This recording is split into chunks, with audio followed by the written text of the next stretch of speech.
शहर के पश्चिम में एक पुरानी हवेली में एक कमरे में जलने के निशान थे। आंगन का तालाब सड़ चुका था तथा उस पर खरपतवार और हरी काई जमी हुई थी। अब यहाँ कोई नहीं रहता था। आंगन के अंदर काले वस्त्र पहने ली युवांझाओ और अन्य लोगों ने कुई फैंग के नेतृत्व में अपने हथियार लिए और राक्षसों के निशानों की तलाश में हवेली की खोज की। लेकिन स्पष्टतः राक्षस बहुत पहले ही चले गए थे और पीछे कोई निशान नहीं छोड़ा था। जैसे ही कुई फैन खोज बंद करने वाला था, अचानक एक ग्रे गौरैया उड़कर आ गई। कुई फैन आश्चर्यचकित होकर उसे पकड़ने के लिए आगे बढ़ा। गौरैया आज्ञाकारी ढंग से उतरी, उसके पैर में कागज का एक टुकड़ा बंधा हुआ था। कुई फैन ने स्क्रॉल को खोलते हुए उसे ध्यान से पढ़ा। उसके चेहरे का रंग तुरंत बदल गया। यह क्या है? यू वेई, जो कुछ ही दूरी पर था, ने जल्दी से पूछा। कुई फैन ने कागज को कसकर पकड़ लिया। उसके चेहरे पर एक गंभीर भाव था। गश्त खत्म हो गई है। मुझे अभी अभी एक संदेश मिला है कि एक राक्षस ने शहर पर हमला किया है। हमें अपनी प्रतिक्रिया पर चर्चा करने के लिए तुरंत पश्चिम में शहर की रक्षा चौकी पर इकट्ठा होना है। शहर पर राक्षस का हमला। बाकी लोग चौंक गए, पूरी तरह से स्तब्ध रह गए। क्षेत्र के काफी अंदर रहने के बावजूद वे शहर पर राक्षसी आक्रमण की गंभीरता को समझते थे। तो फिर जल्दी करें, ली युवांझाओ ने तुरंत प्रतिक्रिया देते हुए कहा। कुई फैंग के चेहरे पर भाव बदलते रहे। उसे समझ नहीं आ रहा था कि एक राक्षस शहर पर हमला कैसे कर सकता है। क्या खुफिया जानकारी बढ़ा चढ़ाकर बताई गई थी? उन्हें देखने के लिए शहर के पश्चिमी हिस्से में जाना पड़ा। चलो चलें, उसने आवाज लगाई और जाने का नेतृत्व किया। अचानक दो आकृतियां आकाश से बहुत तेज गति से आती हुई एक के बाद एक जमीन पर उतरीं। कियान युआनझाओ, वे लोग जो वहां पहुंचे थे वे वेई फैंग और ली फू थे। वे पहले से ही शहर पर राक्षसी हमले के बारे में जानते थे और उन्होंने उत्तर में राक्षसी कोहरे के विशाल बादल को इकट्ठा होते देखा था। स्थिति बेहद भयावह थी। अंकल वेई, रेन कियान हैरान रह गई। उसे स्पष्ट रूप से उम्मीद नहीं थी कि अंकल वेई उसका पीछा करेंगे। उसका दिमाग तेजी से काम कर रहा था और उसने जल्दी ही अंदाजा लगा लिया कि वह चुपके से उसका पीछा कर रहा होगा और उसे परछाई से बचा रहा होगा। ये सुनकर वह थोड़ा उदास हो गई और अपने दिल में कुछ असहाय महसूस करने लगी। वह अनुभव के लिए बाहर थी। क्या उसके पिता उस पर खुद की देखभाल करने का भरोसा नहीं कर सकते थे? वह भविष्य में अपने दम पर कैसे खड़ी हो सकती थी? अंकल फू, ली युवांझाओ भी दंग रह गया, लेकिन फिर समझ गया। चाचा फू हाओ के बारे में चिंतित थे। हाओ एर कहाँ है? ली फू ने आसपास देखा और ली हाओ को न देखकर जल्दी से पूछा। ली युवांझाओ ने स्पष्ट रूप से उत्तर दिया। हाओ ने दोपहर के भोजन में बहुत अधिक खा लिया था और वह बाहरी शौचालय में चला गया। ऐसे महत्वपूर्ण क्षण में यह आदमी कहीं नहीं मिल रहा है। ली फू चिंतित और चिढ़ गया। कुई फैन ने अपनी गहरी समझ से तुरंत समझ लिया कि ये दो शक्तिशाली पात्र युवाओं के रक्षक थे और वह ईर्ष्या महसूस करने से खुद को रोक नहीं सका और उसने उन्हें सम्मानपूर्वक संबोधित किया। बुजुर्गों, मुझे अभी अभी शहर पर राक्षस के हमले की खबर मिली है। क्या ये सच है? क्या तुम्हें अपने ही शहर से आई रिपोर्ट पर भरोसा नहीं है? ली फू ने उसे एक नज़र देखा और चिढ़कर बोला। कुई फैन एक मृतंत में फंसकर थोड़ा असहज महसूस कर रहा था और साथ ही साथ चिंतित भी था। खुफिया जानकारी वास्तव में सच थी। यह एक ऐसी आपदा थी जो एक सदी में कभी नहीं देखी गई थी। क्या सचमुच शहर पर राक्षस हमला कर रहे हैं? कितने? रेन कियान ने जल्दी से पूछा। ली युवांझाओ और अन्य लोग भी बहुत चिंतित थे। वेई फैंग ने आह भरी। इन राक्षसों ने इस हमले की योजना बहुत पहले ही बना ली थी। तुम सबकी किस्मत खराब है, तुम ठीक बीच में आ गए। कियान, तुम्हें मेरे साथ वापस आना चाहिए। मैं शहर से तुम्हारा सुरक्षित बाहर निकलना सुनिश्चित कर सकता हूँ। रेन कियान ने अपना सिर हिलाया और तुरंत जवाब दिया, मैं नहीं जाऊंगी। मैं यहाँ अनुभव प्राप्त करने के लिए आई हूँ। यह एक दुर्लभ अवसर है। अंकल वेई, अपनी ताकत से क्या आप राक्षसों से नहीं लड़ सकते? आप 15 ली दायरे के हैं, एक महान शहर की रक्षा करने के लिए पर्याप्त से अधिक। वेई फैंग के चेहरे पर जटिलता दिखी। मैंने उस कोहरे के भीतर गहरी राक्षसी ऊर्जा देखी है जो 15 ली दायरे के एक बहुत शक्तिशाली अस्तित्व से संबंधित है। जहां तक इस बात का सवाल है कि छाया में छिपे अन्य राक्षस हैं या नहीं, यह अभी भी अज्ञात है। अगर मैं अकेला होता तो मैं जोखिम उठाने को तैयार होता, लेकिन मिस आपको मेरी चिंता करने की जरूरत नहीं है। मैं अपना ख्याल खुद रख सकती हूँ, रेन कियान ने जोर देकर कहा। वेई फैंग ने अपना सिर हिलाया, इन राक्षसों की संख्या बहुत बड़ी है। मेरे स्वामी द्वारा सौंपे गए इस दायित्व के तहत मेरा कर्तव्य आपकी रक्षा करना है। अंकल वेई, आप क्यों? रेन कियान अपनी झुंझलाहट को छिपा नहीं सकी। बगल में ली फू ने वेई फैंग के शब्दों को सुनकर अभिव्यक्ति जटिल हो गई। ली युवांझाओ से कहा, हाओ को ढूंढो और उसके साथ रहो, कहीं मत जाओ, मैं तुरंत हमारे घर पर संदेश भेज दूंगा। यह अफसोस की बात है कि यह इलाका जिया परिवार का है, लेकिन हम इस तरह के समय में सीमा पार करने की चिंता नहीं कर सकते। मुझे मदद के लिए उत्तर की ओर जाना चाहिए, अन्यथा शहर टिक नहीं पाएगा। ऐसा कहकर वह वेई फैंग की ओर मुड़ा। भाई वेई, अगर आप ली परिवार के 2 युवाओं की देखभाल कर सके तो मैं आपका आभारी रहूंगा। यह उपकार हमारा ली परिवार कभी नहीं भूलेगा। ये सुनकर वेई फैंग ने मना नहीं किया। ली परिवार का आभार प्राप्त करने का यह एक दुर्लभ अवसर था। एक बच्चे की देखभाल करना 3 बच्चों की देखभाल करने के समान है। ठीक है ली, क्या तुम सचमुच दुश्मन का सामना करने के लिए उत्तर की ओर जाने का इरादा रखते हो? वेई फैंग ने पूछा। एक सैन्य परिवार के सदस्य के रूप में मैं राक्षसों का सामना करने पर कैसे भाग सकता हूँ? हालांकि यह जिया परिवार का अधिकार क्षेत्र है, लेकिन अगर मैं उनसे सामना करता हूं तो मैं चुपचाप नहीं बैठ सकता। ली फू ने गंभीरता से कहा। वेई फैंग की निगाहें गंभीर हो गईं और उसने सम्मान में अपने हाथ जोड़ लिए। ली की धार्मिकता सराहनीय है। आगे बढ़ो, जब तक मैं जीवित हूं मैं उनकी अच्छी देखभाल करना सुनिश्चित करूंगा। अच्छा, आपके वचन से मैं निश्चिंत हूं। ली फू ने सिर हिलाया। 15 ली क्षेत्र की सुरक्षा के साथ, जो उसकी अपनी सुरक्षा से भी अधिक विश्वसनीय थी, उसने तुरंत ली युवांझाओ से कहा, युवांझाओ, तुम्हें व्यवहार में रहना चाहिए और भटकना नहीं चाहिए। हाओ एर को ढूंढो। ये कहकर और ली युवांझाओ को जोर से सिर हिलाते हुए देखकर वह दूर उत्तर की ओर छलांग लगा दी। जब वेई फैंग ने ली फू को दूर से जाते हुए देखा तो उसने ली युवांझाओ से कहा, चलो तुम्हारे भाई को ढूंढते हैं। ली युवांझाओ भी ली हाओ की सुरक्षा के बारे में चिंतित था और उसने जल्दी से सिर हिलाया, लेकिन उसकी निगाह कुई फैंग की ओर मुड़ गई। कुई फैंग ने व्यंग्यात्मक मुस्कान बिखेरी, ऐसी स्थिति में क्या हम पहले मिलेंगे और फिर शहर के पश्चिम की ओर देखने जाएंगे? वेई फैंग ने अपना सिर हिलाया, शहर की रक्षा करना आपकी जिम्मेदारी है। मैं केवल हमारी युवा मालकिन और ली परिवार के युवा स्वामी की सुरक्षा का प्रभारी हूँ। मैं अन्य मामलों में खुद को शामिल नहीं करूँगा। मूल्यांकन क्रेडिट के लिए जैसा आप चाहें वैसा करें। उन्होंने जैसा आप चाहें शब्दों पर अपना स्वर विशेष रूप से तीखा कर दिया। वह ली फू नहीं था जो किसी सैन्य परिवार की पहचान से बंधा हुआ था। यहाँ वह अपनी मर्जी से आ जा सकता था, अपने मूड के हिसाब से रुक सकता था या जा सकता था। कोई फैन अवाक रह गया और जल्दी से बोला, गश्ती मिशन समाप्त हो गया है और उन सभी ने बहुत अच्छा प्रदर्शन किया है। मैं निश्चित रूप से उन्हें निष्पक्ष रूप से ग्रेड दूंगा, लेकिन वेई फैंग ने ठंडी हंसी उड़ाई, क्योंकि वह जानता था कि दूसरा उसे इस शहर से बांधना चाहता है। वह उसे डांटने ही वाला था कि उसने रेन कियान को जोर से चिल्लाते हुए सुना, चाचा वेई, मैं शहर की रक्षा में मदद करना चाहता हूँ। मैं इन ग्रामीणों को राक्षसों द्वारा मारे जाने नहीं दूंगा। सुश्री वेई फैंग की अभिव्यक्ति बदल गई। रेन कियान ने अचानक अपनी तलवार निकाली और उसे अपनी बांह पर रख लिया और वेई फैंग की ओर सख्ती से देखा। चाचा वेई, अगर आपने मुझे बेहोश करके यहाँ से ले जाने की हिम्मत की तो मैं जागते ही अपना एक हाथ काट लूंगा। मिस वेई फैंग ने महसूस किया कि उसका दिल दब गया, ये जानते हुए कि युवा मालकिन दुनिया के लिए भूली थी और अभी भी नर्म दिल थी, लेकिन यह अत्यधिक जिद्दी था। उसने आह भरते हुए कहा, ठीक है, मैं पहले स्थिति का आकलन करने के लिए तुम्हारे साथ चलूंगा। अगर चीजें गड़बड़ा जाती हैं तो तुम्हें मेरी बात माननी होगी, अन्यथा मैं तुम्हें खुद पहाड़ पर वापस ले जाऊंगा ताकि मालिक तुम्हें संभाल सके। रेन कियान के चेहरे पर गंभीरता आए और उसने सिर हिलाकर कहा, ठीक है। दोनों एक समझौते पर पहुंचे और बिना किसी देरी के तुरंत ही बड़े निवास से निकलकर राक्षस दमन विभाग की ओर चल पड़े। लेकिन राक्षस दमन विभाग के अंदर गतिविधि की हलचल थी। मुख्यालय लंबे समय से सुनसान था।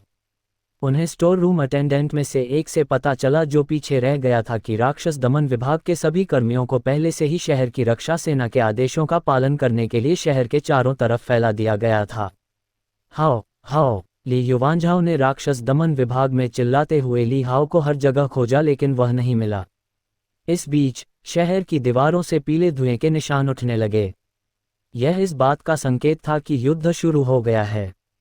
रेन कियान का चेहरा उतर गया, अब समय बर्बाद करने का नहीं है। चलो पहले शहर के पश्चिम में चलते हैं।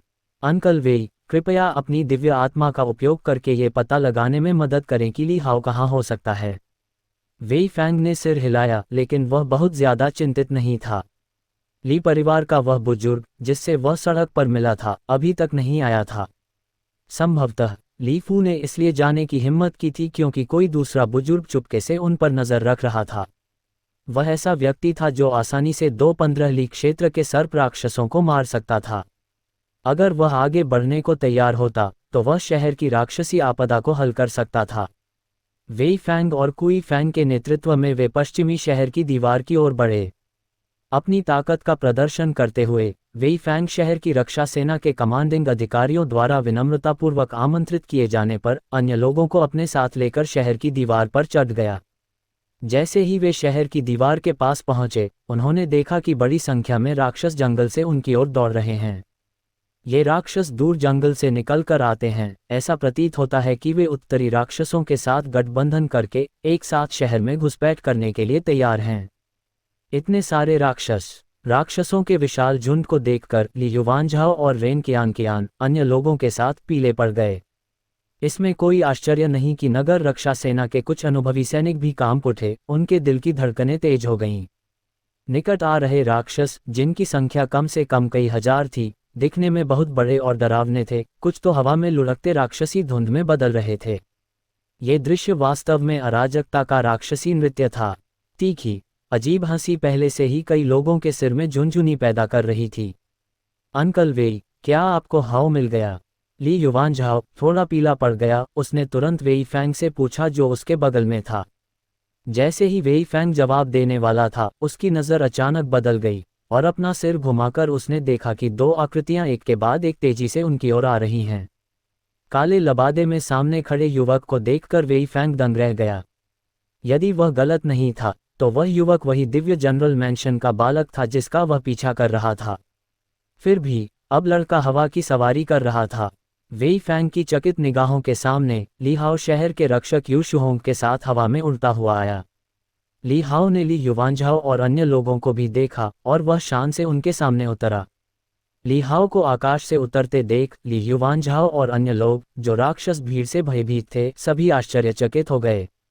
यू वेई का मुंह खुला रह गया और उसकी आंखें लगभग बाहर निकल आईं। वह ली हाओ को ऐसे घूर रहा था जैसे उसने कोई भूत देख लिया हो। तुम भी यहाँ हो? ली हाओ को उम्मीद नहीं थी कि शहर के पश्चिम में उनसे मुठभेड़ होगी। क्या उन्हें गश्ती अभियान पर नहीं जाना था? वे यहाँ क्यों भागकर आए थे? उसने कुई फैंग की ओर देखा, जिसके चेहरे पर पीड़ा के भाव थे। वह स्पष्ट रूप से बहुत अनिच्छुक था। ली हाओ ने फिर वेई फैंग की ओर देखा। वह एक ऐसा व्यक्ति था जिससे वह अपरिचित नहीं था, जो पूरे रास्ते उनका पीछा करता आया था। आप? वेई फैंग ने ली हाओ को घूर कर देखा। क्योंकि वह स्वयं 15 ली क्षेत्र में था, वह स्वाभाविक रूप से बता सकता था कि जो दो लोग हवा के माध्यम से आए थे उनका नेतृत्व यू शुहोंग नहीं कर रहा था, बल्कि उसके सामने खड़ा युवक कर रहा था। क्या वह आदमी जिसका वह और ली फू पूरे रास्ते पीछा कर रहे थे और सुरक्षा कर रहे थे, वास्तव में 15 ली क्षेत्र में था? ली फू से भी ऊंचा क्षेत्र? आखिर कौन किसको बचा रहा था? वेई फैंग को लगा कि उसका दिमाग सुन्न हो गया है। दिव्य यात्रा क्षेत्र में रहते हुए जियांगू में घूमने के लिए पहाड़ से नीचे उतरने के बाद उसने खुद को कई तरह के लोगों से मिलते हुए और अनगिनत प्रतिभाशाली लोगों से मिलते हुए पाया, लेकिन 15 ली क्षेत्र में कोई इतना युवा। अनसुना ऐसा कहा जाता था कि दिव्य जनरल हवेली के वंशज सभी राक्षस थे, लेकिन राक्षस भी इस हद तक नहीं पहुंचे थे, है ना? राक्षस आ रहे हैं, तभी किसी ने घबराते हुए कहा। सबकी निगाहें तुरंत नगर की प्राचीर की ओर मुड़ गईं, जहां तेजी से आगे बढ़ते राक्षस पहले ही धनुर्धारियों की सीमा में आ चुके थे। तीर चलाओ! यहाँ का सेनापति, जो आत्मा उत्तराधिकार क्षेत्र के 8वें या 9वें स्तर का एक मध्यम आयु वर्ग का व्यक्ति था, तुरंत चिल्लाया। अनगिनत बाण काली वर्षा की तरह बरस रहे थे। ये विशेष रूप से बनाए गए बाण थे जिनमें बुराई को दूर भगाने और राक्षसों को वश में करने की शक्ति थी। बाणों की वर्षा के कारण काफी संख्या में राक्षस घायल हो गए, लेकिन उनमें से अधिकतर ने बाणों के बावजूद अपना आक्रमण जारी रखा। राक्षस दमन संरचना! कमांडर एक बार फिर चिल्लाया। 10 से ज्यादा रहस्यवादी वस्त्र पहने दानव दमन करने वाले गुरु शहर की प्राचीर पर बने ऊंचे मंच पर पहुंचे। हर एक ने अपनी अपनी दिव्य आत्माओं को बुलाया, जिनका अलग अलग रूप था। उन्होंने एक दूसरे का हाथ थामा, उनकी आत्मा की शक्ति उतार चढ़ाव वाली तरंगों में जुड़ रही थी ताकि किसी तरह का संतुलन बना रहे, और वे व्यूह रचना करने के लिए तैयार हो रहे थे। ली हाओ ने उन राक्षसों को देखा जो अब शहर की दीवारों से 100 मीटर से भी कम दूरी पर आ रहे थे, और फिर उसने अपना सिर घुमाकर रेन कियान के हाथ में तलवार की ओर देखा। मुझे एक क्षण के लिए अपनी तलवार उधार दे दो, उसने कहा। रेन कियान को होश आया। वह एक पल के लिए ली हाओ को घूरती रही, अभी भी कुछ हद तक उस भयानक साधना स्तर पर अविश्वास में थी जो उसने अभी अभी प्रकट किया था। ली हाओ को तलवार उधार लेने के लिए आगे बढ़ते देख उसने अवचेतन रूप से तलवार की म्यान पर अपनी पकड़ मजबूत करते हुए पूछा, क्या तुम तलवार चलाना जानते हो? घोड़े पर सवार होकर पूरी यात्रा के दौरान उसने उसे कभी कोई हथियार ले जाते नहीं देखा। थोड़ा सा, ली हाओ ने सिर हिलाया। वह इतनी जल्दी में जियांगू में शामिल हुआ था कि वह अपने साथ तलवार नहीं लाया था। यदि उसे दोबारा जियांगू में प्रवेश करना पड़े तो वह अपने दूसरे बुजुर्ग द्वारा दी गई बहुमूल्य तलवार लाना अवश्य याद रखेगा। रेन कियान कुछ हिचकिचाई, क्योंकि एक तलवारबाज की तलवार कभी भी उनसे दूर नहीं होती, खासकर इसलिए क्योंकि वह अपनी तलवार को बहुत संजोकर रखती थी। लेकिन युद्ध की भयावह स्थिति को देखते हुए वह जानती थी कि ली हाओ के पास असाधारण साधना स्तर था, लेकिन उसके पास हथियार का अभाव था। एक पल की हिचकिचाहट के बाद उसने तलवार ली हाओ को सौंप दी। शिशिंग, ली हाओ ने बेपरवाही से तलवार निकाली, एक लंबी तलवार जो म्यान से बाहर निकलते ही शरद ऋतु के पानी की तरह चमक रही थी। उस क्षण तलवार की धार कंपन करने लगी, मानो जाग उठी हो, तलवार की चीख निकली हो, धार के साथ एक सफ़ेद रोशनी टिमटिमा रही हो और गूंज रही हो। ली हाओ मुड़ा, हाथ में तलवार ली और बाहर निकलकर शहर की प्राचीर से लगभग 10 मीटर दूर हवा में खड़ा हो गया। हवा में लटकी उसकी आकृति ने तुरंत शहर की दीवारों पर खड़े कई सैनिकों की नज़रें खींच लीं, जो सभी चौंक गए। बीच हवा में खड़ा होना 15 ली दायरे का संकेत था। उनके शहर के रक्षक यू शुहोंग अभी दिव्य यात्रा क्षेत्र में थे, 15 ली तक नहीं। उज्ज्वल चांद उग रहा है, ली हाओ ने धीरे से कहा। पिछले 5 वर्षों में उन्होंने स्वाभाविक रूप से अंतहीन सागर में अंतिम 3 तलवार तकनीकों का भी अध्ययन किया था। अंतहीन सागर के पास कुल 4 चालें थीं। वे थे ज्वार, नदी का कटाव, चमकता हुआ चांद, अंतहीन समुद्र। इस समय उसने अपने हाथ में सर्वोच्च तलवार तकनीक में से तीसरी चाल का प्रयोग किया, जो अंतिम चाल के बाद दूसरे स्थान पर थी। उज्ज्वल चंद्रमा उदय। एक पल में शहर की दीवार पर खड़े सभी लोगों को ली हाओ की हथेली से एक चमकता हुआ चांद दिखाई देने लगा। चमचमाती तलवार गायब हो गई थी, केवल चमकदार चांदी सफेद चंद्रमा, पूर्ण और अंधा करने वाला, ली हाओ के हाथ से निकलकर धीरे धीरे ऊपर उठ रहा था, जैसे समुद्र के ऊपर राक्षसों की भीड़ की ओर उड़ रहा हो। परत दर परत सच्चा रूप। जब सभी लोग इस चंद्रमा की सुंदरता में डूबे हुए थे तो ये राक्षसों के बीच में चला गया, और जैसे ही इसका प्रकाश फैला, असंख्य राक्षस छायाएं प्रकाश से दूर हुए अंधकार की तरह, ज्वार की तरह दूर होती प्रतीत हुईं। लेकिन हकीकत में वे सिर्फ पीछे नहीं हटे, उनका सफाया हो गया। ये तलवार तकनीक। रेन कियान की पुतलियां सिकुड़ गईं, उसके सुंदर चेहरे पर आश्चर्य के भाव दिखाई देने लगे। वह युवा तलवारबाज की आकृति को देखकर विश्वास नहीं कर सकी। देवतुल्य चंद्रमा ने उसे अवर्णनीय स्तर के आश्चर्य से भर दिया। क्या ये वास्तव में तलवारबाजी थी? रेन कियान के अलावा यू शुहोंग और वेई फैंग भी समान रूप से हिल गए थे। केवल अब यू शुहोंग को एहसास हुआ कि ली हाओ ने पहले जब टाइगर रोब इम्मोर्टल को मारा था तब अपनी पूरी ताकत का इस्तेमाल नहीं किया था, यहाँ तक कि उसका 10वां हिस्सा भी नहीं। अकेले इस चमकदार शानदार तलवार तकनीक से ही पूरे क्यूई राज्य में भय व्याप्त हो सकता है। ये तलवार तकनीक। वेई फैंग की आंखें एक ट्रांस में खो गईं। रेन कियान के पिता एक तलवारबाजी ग्रैंड मास्टर थे, लेकिन फिर भी ऐसा लग रहा था कि उन्होंने अपने गुरु को तलवारबाजी का ऐसा आश्चर्यजनक प्रदर्शन करते कभी नहीं देखा था। पश्चिमी शहर के युद्ध के मैदान पर साफ और चमकदार चांद बहुत ही आकर्षक था। जब वह स्वप्न जैसा चांद गायब हो गया तो धीरे धीरे सभी को होश आया, और तभी उन्हें अचानक एहसास हुआ कि वे अभी भी युद्ध के बीच में हैं, अभी भी युद्ध के मैदान के ऊपर। लेकिन जब सैनिक अपने धनुष खींच रहे थे और तीर चलाने की तैयारी कर रहे थे तो वे सब अचानक स्तब्ध हो गए।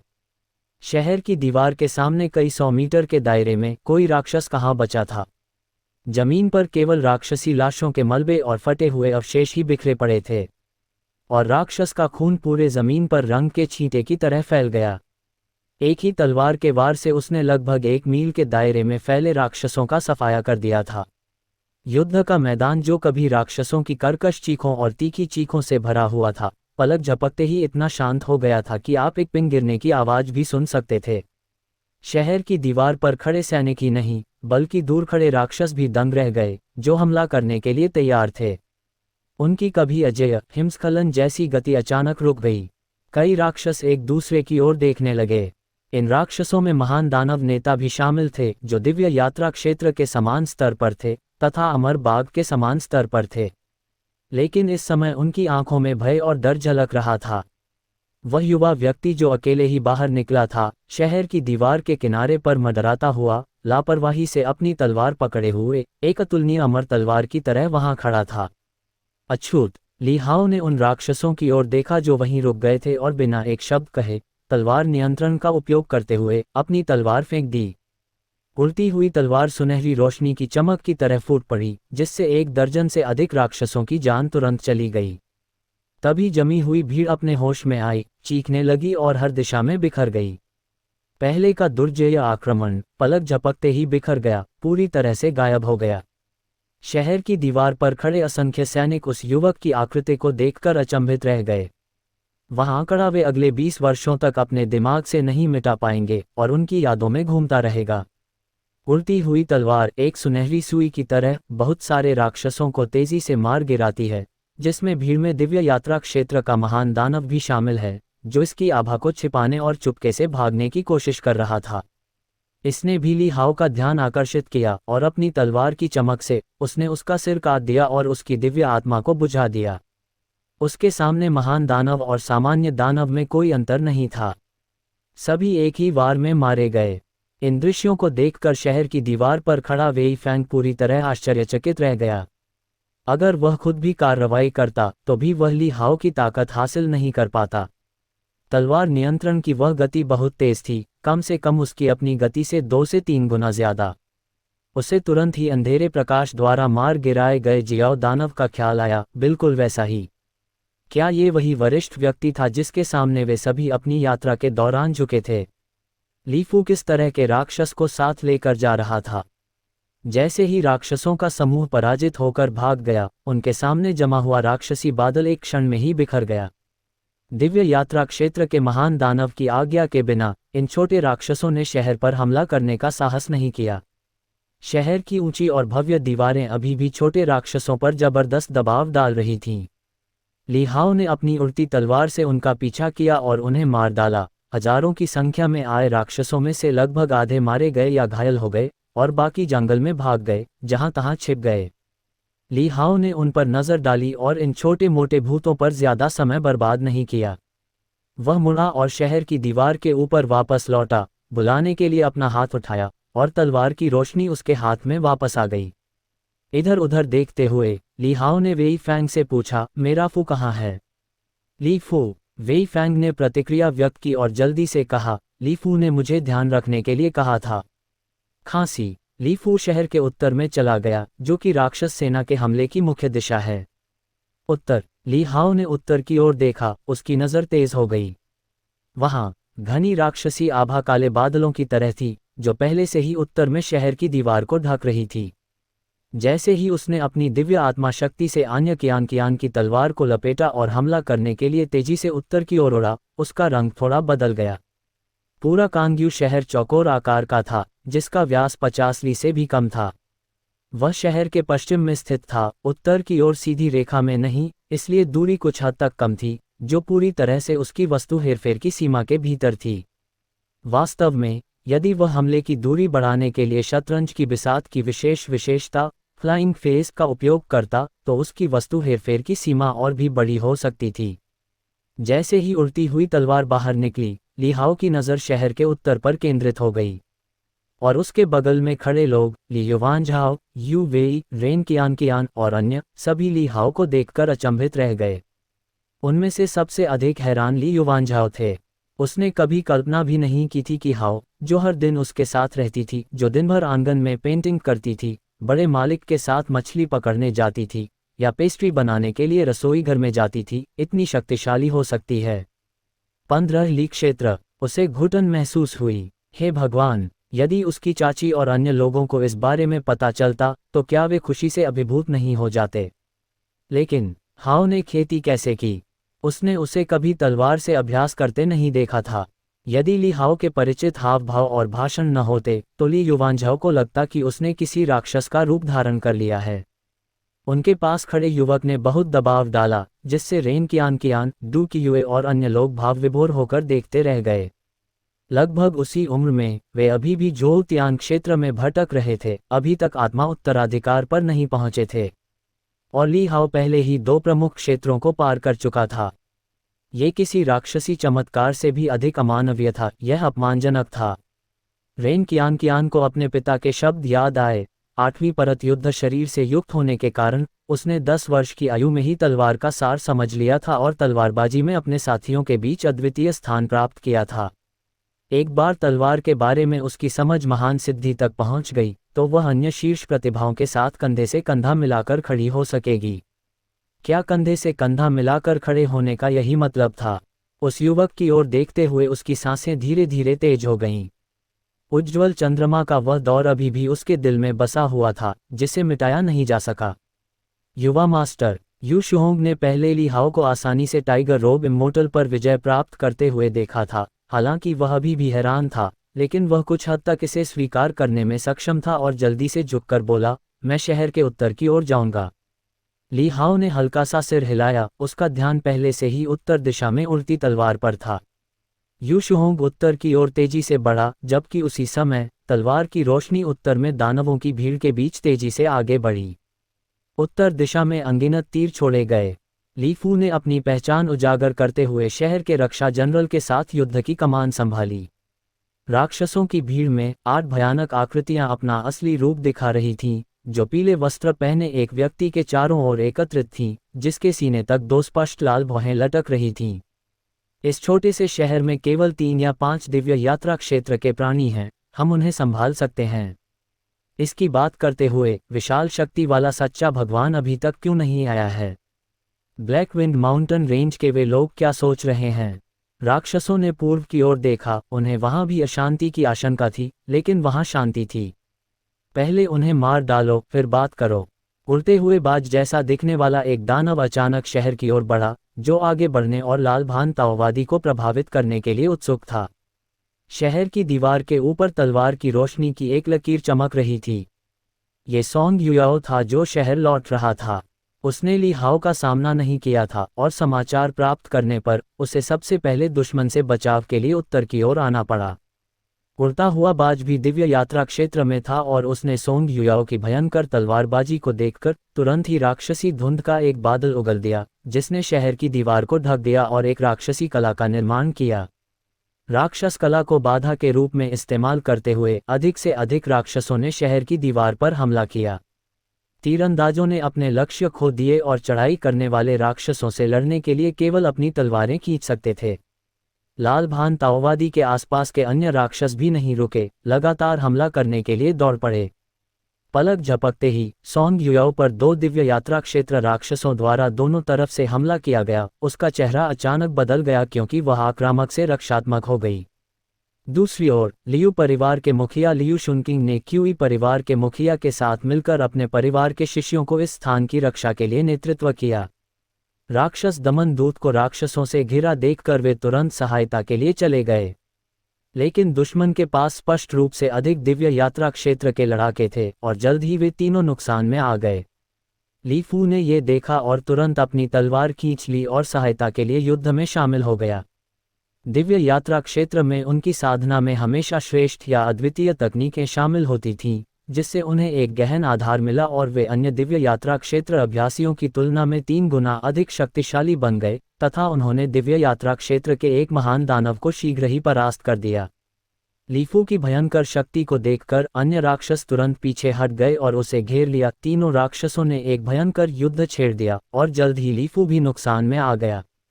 उछाल! राक्षसों में से एक, जो विशालकाय मैंटिस जैसे दरांती जैसे अंगों से ढका हुआ था, ने अचानक लीफू की बांह पर ब्लेड से हमला किया, जिससे उसकी पीठ पर कवच फट गया।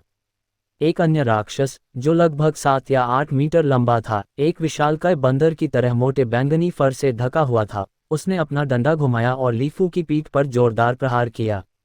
लीफू की दृष्टि धुंधली हो गई क्योंकि वह प्राचीर पर गिर पड़ा और वहीं बेहोश हो गया। ये देखकर बचावकर्ता कमांडर ने तत्काल सहायता के लिए लोगों को आदेश दिया। वह भी आत्मा उत्तराधिकार क्षेत्र के पूर्णता चरण पर था और दिव्य यात्रा क्षेत्र तक नहीं पहुंचा था, वह बस मदद करने ही वाला था कि अचानक एक महान दानव उसके सामने भारी रूप से उतरा। यह महान दानव एक विशालकाय मेढक जैसा दिख रहा था, जो गांठों और कौंटों से ढका हुआ था, और इस समय इसका शरीर थोड़ा कांप रहा था और इन गांठों से एक हरा सा चिपचिपा जहर निकल रहा था। जिन नगर रक्षकों पर जहर का असर हुआ, उनके कवच तुरंत जंग खा गए, वे बुरी तरह चीखने लगे और वहीं मर गए। हरामी, सेनापति ने दहाड़ते हुए मौत से लड़ने के लिए अपनी तलवार खींच ली। तभी अचानक हवा में एक ठंडी रोशनी चमक उठी। टोड दानव को कुछ आभास हुआ, उसकी आंखें अभी घूमनी शुरू ही हुई थीं कि अगले ही क्षण उसमें छेद हो गया, विस्फोट की तरह खून बहने लगा और उसका विशाल सिर फट गया। यहाँ तक कि दिव्य आत्मा जिसका उसने अभी तक उपयोग नहीं किया था, वह भी उसके साथ नष्ट हो गई। कमांडर स्तब्ध खड़ा होकर अविश्वास से उस दृश्य को देख रहा था। आकाश में लाल भान वाले ताओवादी ने उड़ती हुई तलवार की ओर देखा और उसकी पहले की उदासीन अभिव्यक्ति अचानक बदल गई। 15 लीग क्षेत्र, आसपास के क्षेत्र को देखते हुए उसकी आंखें सिकुड़ गईं। क्या ये हो सकता है कि जिया परिवार से कोई आया हो? फिर भी वह डरा नहीं और अपने मुंह से एक लाल उड़ती हुई तलवार थूक दी, जो आती हुई तलवार की रोशनी की ओर वार कर रही थी। तलवार की धार ने उसकी लाल तलवार की हत्या की मंशा को भांप लिया और अचानक दिशा बदल दी और लाल आयरो ताओवादी पर भयंकर रूप से हमला कर दिया। लाल तलवार घूमी और ड्रैगन जैसी धीमी ध्वनि निकाली, मानो वह ली हाउ की उड़ती तलवार को काट डालेगी। लेकिन अगले ही क्षण उड़ती हुई तलवार ने तीव्र गति पकड़ ली और सामने से आती हुई लाल तलवार को पार करते हुए सीधे लाल भान वाले ताओवादी पर हमला कर दिया। लाल भान ताओवादी की पुतलियां सिकुड़ गईं, उसके चेहरे पर भय की झलक फैल गई। उसका ऑब्जेक्ट मैनिपुलेटिंग क्यूई सर्कुलेशन कौशल एक शीर्ष स्तरीय खजाना था जो अद्वितीय गुणवत्ता के करीब था, जिसमें अधिकतम नियंत्रण गति 18 ली थी। हालांकि उनके वस्तु नियंत्रण का परिवर्तन और गति इस उड़ती तलवार से कहीं कम थी। वूश, ये लगभग तत्काल हमला था। लाल भान ताओवादी के चेहरे पर घबराहट दिखाई दी, वह तेजी से भागने के लिए मुड़ा और बचाव के लिए लाल तलवार को वापस बुलाया, लेकिन तब तक बहुत देर हो चुकी थी। उसका शरीर कुंडलित हो गया, उसका वस्त्र ढीला होकर नीचे गिर गया, जिससे उसका असली विशालकाय रूप प्रकट हो गया, एक लाल शल्क वाला बाढ़ वाला ड्रैगन। ये काफी पुराना प्रतीत होता था, क्योंकि बाढ़ के ड्रैगन की 2 लंबी भौहें थीं। सांप की तरह मुड़ा हुआ, सिकुड़ा हुआ शरीर, उसके सिर पर वार करने के लिए उड़ती हुई तलवार को उसके शरीर को ढके हुए मांस में घुसना पड़ा। ली हाओ का इरादा क्रूर बल पर भरोसा करने का नहीं था, आखिरकार तलवार उधार ली गई थी। उड़ती हुई तलवार हवा में घूम गई और फिर तलवार की रोशनी अचानक तीव्र हो गई। अंतहीन सागर, दूसरी तकनीक, नदी का विभाजन। यदि पहली तकनीक टाइडल सर्ज और तीसरी ब्राइट मून राइजिंग समूह आक्रमण चालें थीं, तो सेवरिंग रिवर एक एकल लक्ष्य मार चाल थी। ऐसा लग रहा था मानो नदी के गर्जन की ध्वनि पूरे स्वर्ग और पृथ्वी पर सुनी जा सकती है। वह पानी की ध्वनि नहीं थी, बल्कि हवा और प्राकृतिक ऊर्जा की अनगिनत धाराएं थीं, जो स्वतः ही अलग हो रही थीं। एक तलवार की गति गिर गई। लाल बार ड्रैगन ने अत्यधिक पीड़ा से चीख निकाली, क्योंकि उसकी घुमावदार देह तलवार से 3 भागों में विभाजित हो गई थी। विशाल सिर 2 टुकड़ों में विभाजित हो गया तथा जो दिव्य आत्मा बाहर निकली, वह भागने में असफल रही तथा उड़ती हुई तलवार ने उसे पकड़ लिया तथा बुझा दिया। धप धप धप, विशालकाय अजगर का शरीर आकाश से नीचे गिरा और नीचे राक्षसों की भीड़ में जा गिरा। कुछ राक्षसों पर छिड़के गए गर्म, जलते हुए ड्रैगन रक्त के कारण वे घबराहट और अव्यवस्था में चिल्लाने लगे। राक्षसी लहर का पहले का वायु जैसा आक्रमण एक क्षण में अराजकता में बदल गया। दिव्य यात्रा क्षेत्र के महान दानवों के प्रमुख शहर की दीवार के ऊपर लियू शुनकिंग, सोंग युयाओ और अन्य लोगों के साथ भयंकर युद्ध कर रहे थे। लाल भान ताओवादी की चीख सुनकर सभी रुक गए और जब उन्होंने मुड़कर देखा तो उन्होंने वह भयानक दृश्य देखा। लाल भान ताओवादी को एक उड़ती तलवार ने काट डाला था। यह उड़ती तलवार किसकी है? क्या कोई 15 लीग क्षेत्र विशेषज्ञ आ गया है? हर कोई सुखद आश्चर्य से चारों ओर देखने लगा। क्या ये जिया परिवार आया था? सोंग युयाओ स्तब्ध रह गई। उसके दिमाग में एक छवि उभरी, लेकिन जिस व्यक्ति को उसने पहले याद किया था, उसके पास क्षतिग्रस्त दानव हत्या करने वाली तलवार थी, न कि यह तलवार। क्या ये वास्तव में जिया परिवार हो सकता है? इस विषय पर बोलते हुए वह आदमी कहाँ है? सोंग युयाओ मदद नहीं कर सका, लेकिन चारों ओर देखा, फिर भी उसे ली हाओ का आंकड़ा दिखाई नहीं दिया। इसी तरह उसने जिया परिवार के किसी भी जनरल को नहीं देखा, शायद वे कहीं नज़र से दूर खड़े थे। जबकि सभी लोग आनंद मना रहे थे, शेष महान राक्षस घबरा गए और अस्तव्यस्त हो गए। यह अचानक परिवर्तन पूरी तरह से अप्रत्याशित था। सुदृढ़ीकरण। जिया परिवार, चाहे जो भी हो, लाल भान ताओवादी मर चुका था। यहाँ तक कि वह भी तुरंत मारा गया। अन्य बचे हुए दिव्य यात्रा क्षेत्र राक्षसों के पास बचने का कोई मौका नहीं था। इसके अलावा ये कहा गया था कि लाल भान ताओवादी ने पवित्र महल में साधना की थी। ताओवादी अभ्यास की एक सहस्राब्दी का ज्ञान था और 15 ली क्षेत्र में भी उनका अस्तित्व बहुत मजबूत था। ब्लैक विंड माउंटेन रेंज से विशाल शक्ति सच्चे भगवान, जो एक बार कैंग्यू शहर के बाहर एक अत्याचारी थे, जिन्हें विशालकाय देवदानव राजा के रूप में जाना जाता था, उन्हें भी लाल भान ताओवादी ने हराया था और उनके पास उनकी आज्ञा का पालन करने के अलावा कोई विकल्प नहीं था। हालांकि जिया परिवार के 15 ली क्षेत्र विशेषज्ञ का सामना करते हुए क्या लाल भान ताओवादी वास्तव में इतना कमजोर था? राक्षस भयभीत हो गए और जल्दी से पीछे हटने लगे। अब उन्हें नीचे की राक्षसी लहर की कोई परवाह नहीं थी। और जब महान दानव भाग गए तो अन्य आत्मा उत्तराधिकार क्षेत्र के दानवों ने भी स्थिति देखी। लाल भान दानव राजा गिर गया था। वे लड़ाई कैसे जारी रख सकते थे? पीछे के राक्षसों के झुंड अभी भी आगे बढ़ रहे थे, लेकिन आगे के राक्षस पहले से ही भागने के लिए बेतहाशा मुड़ रहे थे। उनके एक दूसरे से टकराने से पूरा दानव ज्वार अस्त व्यस्त हो गया।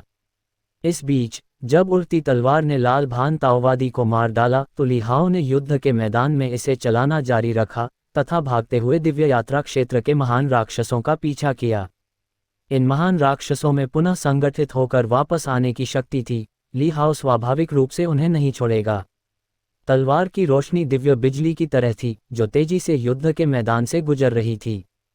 भागते हुए दिव्य यात्रा क्षेत्र के महान दानवों ने आतंक से त्रस्त होकर अपने जीवन रक्षक दानव कला का उपयोग करके विरोध करने की कोशिश की, लेकिन उड़ती तलवार की दिव्य गति और अपार शक्ति के आगे उनके पास कोई मौका नहीं था। वे बिना किसी संदेह के आसानी से भेद गए। एक एक करके सभी महान राक्षस गिरते हुए चीखने लगे। ये महान दानव केवल बिखर सकते थे और आशा कर सकते थे कि ली हाओ की ऑब्जेक्ट कंट्रोल रेंज उन्हें पकड़ने के लिए पर्याप्त नहीं होगी। लेकिन जैसे ही ली हाओ ने उड़ने वाली तलवार का संचालन किया, वह स्वयं शहर के उत्तर की ओर उड़ने लगा। ये देखकर वेई फैंग, जो पीछे हटने के लिए तैयार था, ने अपना मन बदल लिया। ली हाओ के साथ एक मजबूत 15 ली क्षेत्र विशेषज्ञ के रूप में यह असंभव लग रहा था कि शहर पर कब्जा कर लिया जाएगा, जब तक कि यह एक स्वर्गीय मानव क्षेत्र महान दानव द्वारा नहीं किया गया था।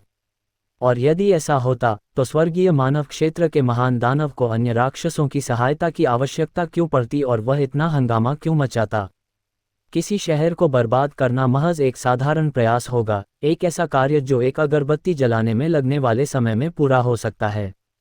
लेकिन इस क्षेत्र में प्रवेश करने वाला एक स्वर्गीय मानव क्षेत्र का महान दानव और भी अधिक खतरनाक होगा। यदि उसने ऐसा नरसंहार किया तो निश्चित रूप से 5 महान दिव्य जनरलों द्वारा पृथ्वी के छोर तक उसका पीछा किया जाएगा, और इसलिए वे शायद ही कभी अकेले आक्रमण करते हैं। यदि वे सीमा पर राक्षस जाति की सेनाओं के साथ मिलकर आक्रमण करते तो उन्हें व्यक्तिगत रूप से पीछा करने के लिए चिन्हित नहीं किया जाता और स्वयं को बचाने के लिए राक्षस क्षेत्र में वापस लौटना भी आसान होता। ये सोचते हुए वेई फैंग ने तुरंत रेन कियान और ली युवानझाओ को लिया और आगे बढ़कर उनका पीछा किया। वे स्वयं युद्ध का परिणाम देखना चाहते थे। यदि स्थिति खराब हो जाती तो वे उनके साथ होते तो समय रहते सुरक्षित स्थान पर पहुंच सकते थे। उसी समय ली हाओ के खुद एक्शन में आने से उसके ऑब्जेक्ट कंट्रोल की सीमा का विस्तार हुआ। दिव्य यात्रा क्षेत्र के महान दानव युद्ध के मैदान से भाग भी नहीं पाए थे कि उन्हें एक एक करके काट दिया गया। उसकी ऑब्जेक्ट कंट्रोल दूरी इतनी दूर कैसे हो सकती है? एक महान दानव जो काले कोहरे की एक छोटी सी गेंद में सिकुड़ गया था, उसने अपने पीछे हवा की सीटी सुनी और उसकी आंखों में गहरी निराशा दिखाई दी।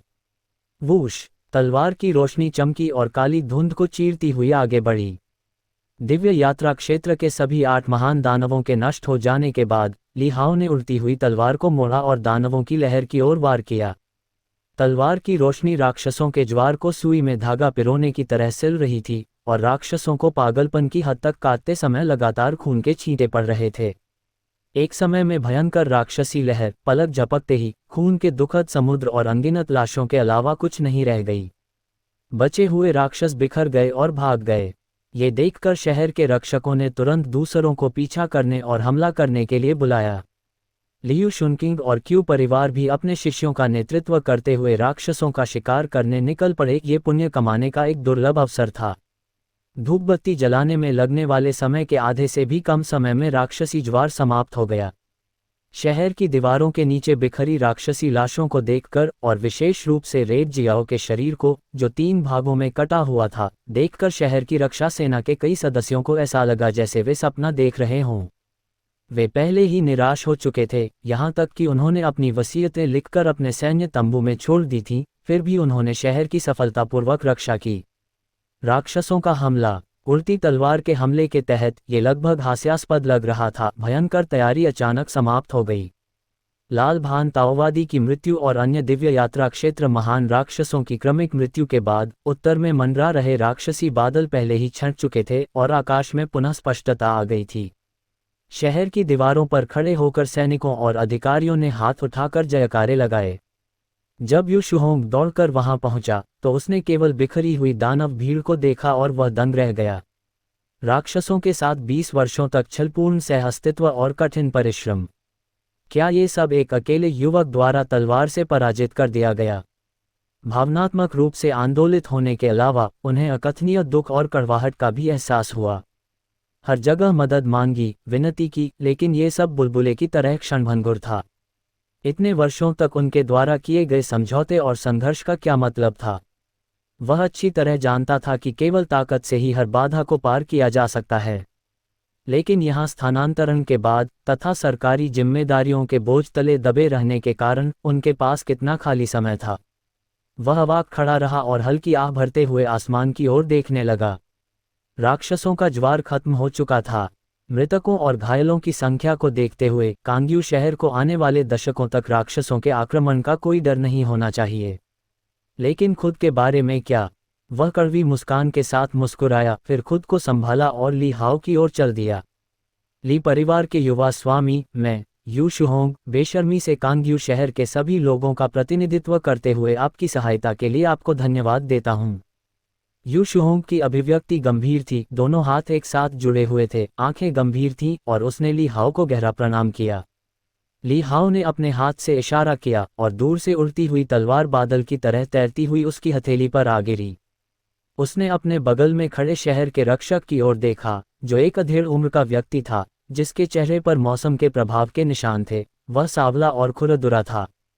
यह एक छोटी सी बात थी, धन्यवाद की कोई आवश्यकता नहीं है, ली हाओ ने शांति से कहा।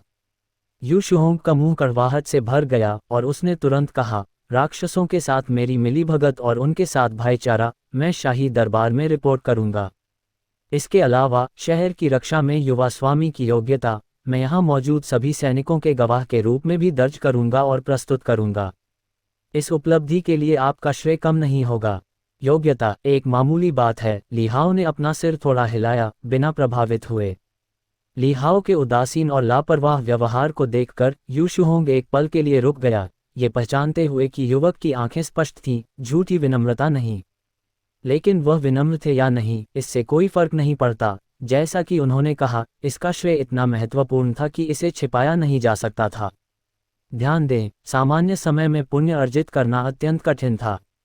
युद्ध की स्थिति में भी महान पुण्य अर्जित करना कोई आसान काम नहीं था, क्योंकि इसके सबसे सामान्य तरीके थे दुश्मन की सीमाओं में घुसना, दीवारों पर सबसे पहले चढ़ना, झंडों पर कब्जा करना या जनरलों का सिर काटना।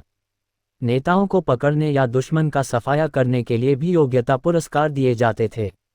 पहले दो, दुश्मन की रेखाओं में घुसना और दीवारों पर सबसे पहले चढ़ना, द्वितीय श्रेणी के गुण थे जो दयु के पुरस्कार और उपाधि कानूनों के अनुसार द्वितीय श्रेणी की कुलीन उपाधि प्रदान कर सकते थे। दूसरी ओर, झंडे पर कब्जा करना और जनरलों का सिर काटना प्रथम श्रेणी के गुण थे, जिन्हें प्राप्त करना और भी कठिन था, जिसके लिए तृतीय श्रेणी की कुलीन उपाधि प्राप्त होती थी। दयु में कुलीन उपाधियों को निम्नतम से उच्चतम तक क्रमबद्ध किया गया था।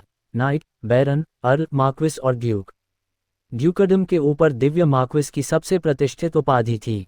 5 महान दिव्य जनरल भवन के पूर्वज दिव्य मार्क्विस थे। उन्होंने युद्ध में पूर्व सम्राट का साथ दिया, दयु राजवंश की स्थापना की और अविश्वसनीय पुण्य अर्जित किया जो 1000 साल तक चला। दिव्य मार्क्विस के अलावा अन्य सभी उपाधियों में 3 रैंक होती थीं। यदि कोई प्रथम श्रेणी की योग्यता अर्जित कर लेता था तो वह प्रथम श्रेणी का शूरवीर बन जाता था। यदि ये द्वितीय श्रेणी की योग्यता होती तो व्यक्ति द्वितीय श्रेणी का शूरवीर बन जाता। यदि कोई पहले से ही शूरवीर था और उसने प्रथम श्रेणी की योग्यता या 3 द्वितीय श्रेणी की योग्यताएं हासिल कर ली थीं, तो उसे बैरन के पद पर पदोन्नत किया जाता था तथा उसे कृषि भूमि और अन्य संपत्तियां प्रदान की जाती थीं, जो एक कुलीन भूस्वामी होने के समान थी। यदि कोई अर्ल था तो उसे संपत्ति मिल सकती थी। पुण्य अर्जित करना कठिन था, लेकिन आज ली हाओ ने अकेले ही पूरे शहर और उसके नागरिकों की रक्षा की थी। उसका पुण्य प्रथम श्रेणी के पुण्य पुरस्कार से भी बढ़कर था। जहां तक इसकी गणना करने की बात है, यू शुहोंग ने इस बारे में सोचने की जहमत नहीं उठाई। वह इसे इंपीरियल कोर्ट पर छोड़ देगा, यह अनुमान लगाते हुए कि यह कम से कम तीसरे दर्जे का बैरन होगा। राक्षसों की भीड़ बिखर गई और ली हाओ ने शहर की दीवार के शीर्ष पर फू को पाया। फू को गंभीर चोटों के साथ बेहोश पड़ा देखकर ली हाओ खुद को रोक नहीं सका और एक खामोश आह भर ली। देर से पहुंचना और फू की उचित सुरक्षा न कर पाना उसकी गलती थी। ली हाओ ने यू शुहोंग का पता लगाया और उसे फू की चोटों के इलाज के लिए किसी की व्यवस्था करने को कहा।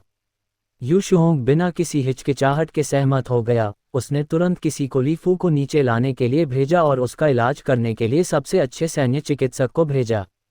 वेई फैंग, ली युवानझाओ और रेन कियान को साथ लेकर आए। उन्होंने ली हाओ को ढूंढा और यहाँ भी दृश्य देखा।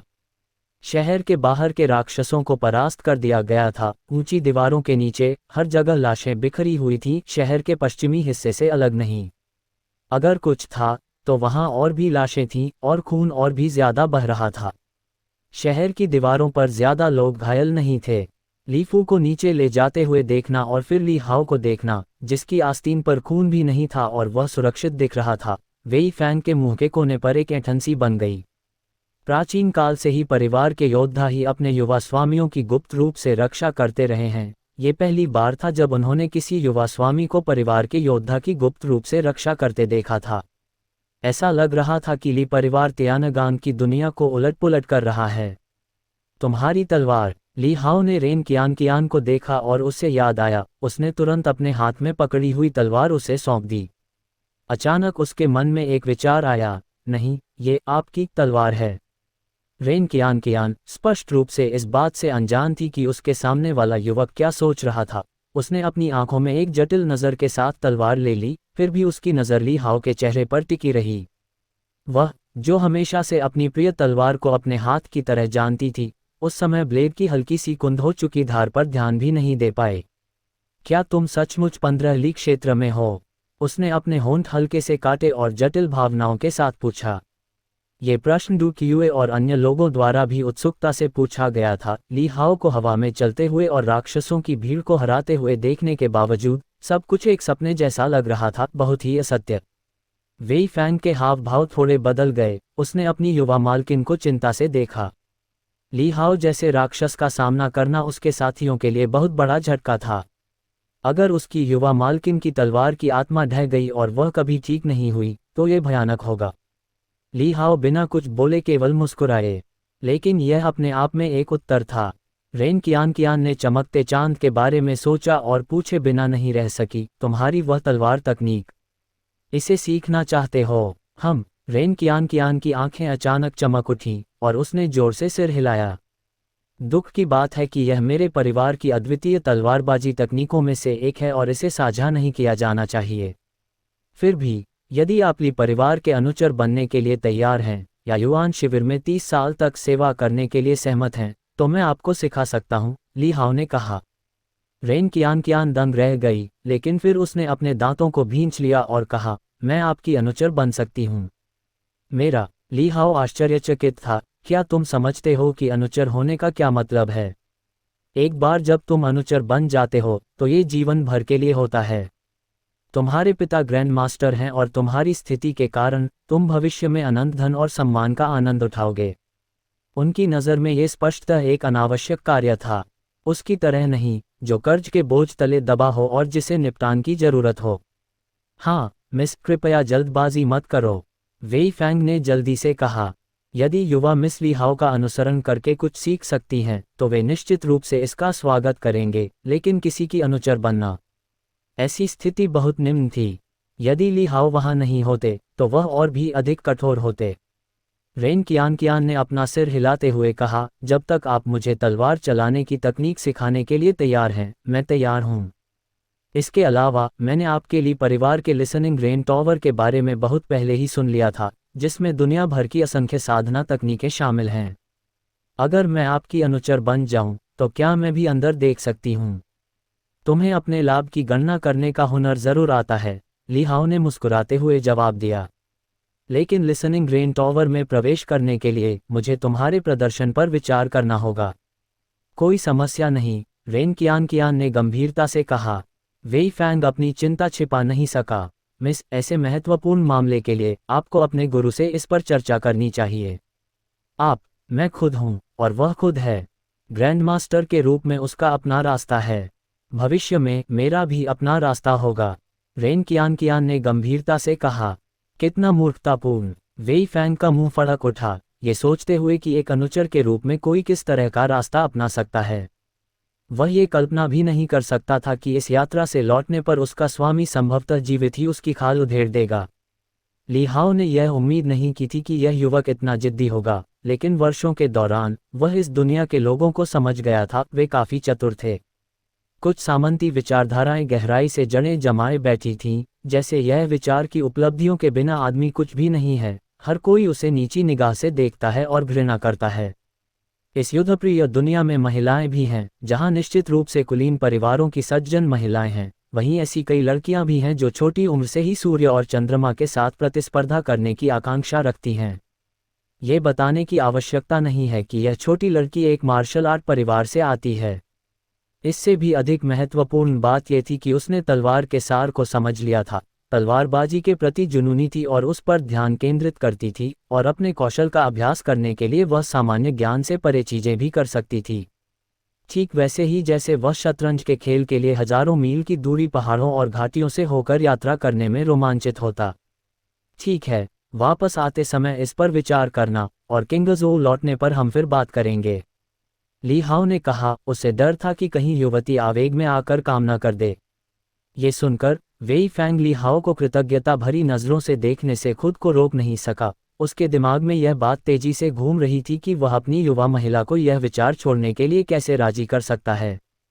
हालांकि रेन कियान ने अपना सिर थोड़ा हिलाया और कुछ नहीं कहा, क्योंकि वह जानती थी कि उसने अपना मन बना लिया है और कोई भी उसे मना नहीं सकता। ली हाओ ने अपने बगल में बैठे ली युवांझाओ की ओर देखा, जिसके पास उससे कहने के लिए ढेर सारे शब्द थे, उसके कंधे पर थपथपाया और संकेत दिया कि वे बाद में बात करेंगे।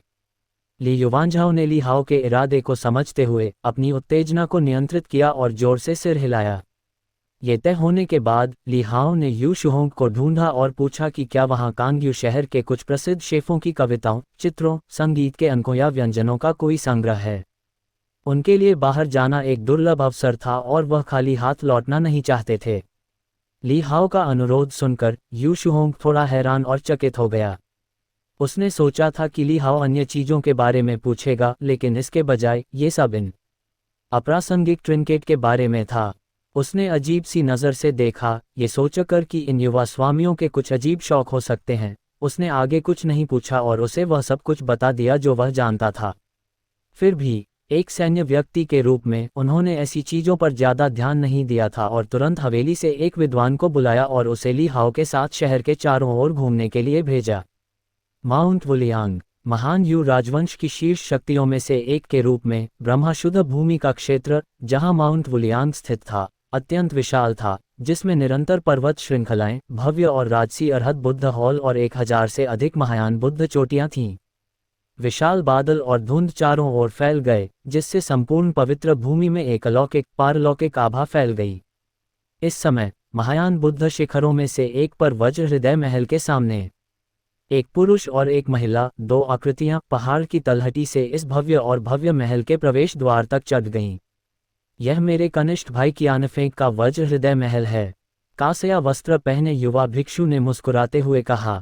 वज्र हृदय महल। उसके बगल में बैठी महिला के बाल काले थे, चेहरा आड़ू के फूल के दिल जैसा सुंदर था और आंखें शांत झील की तरह साफ थीं, जो अब आश्चर्यचकित और उज्ज्वल तरंगों से भरी हुई थीं।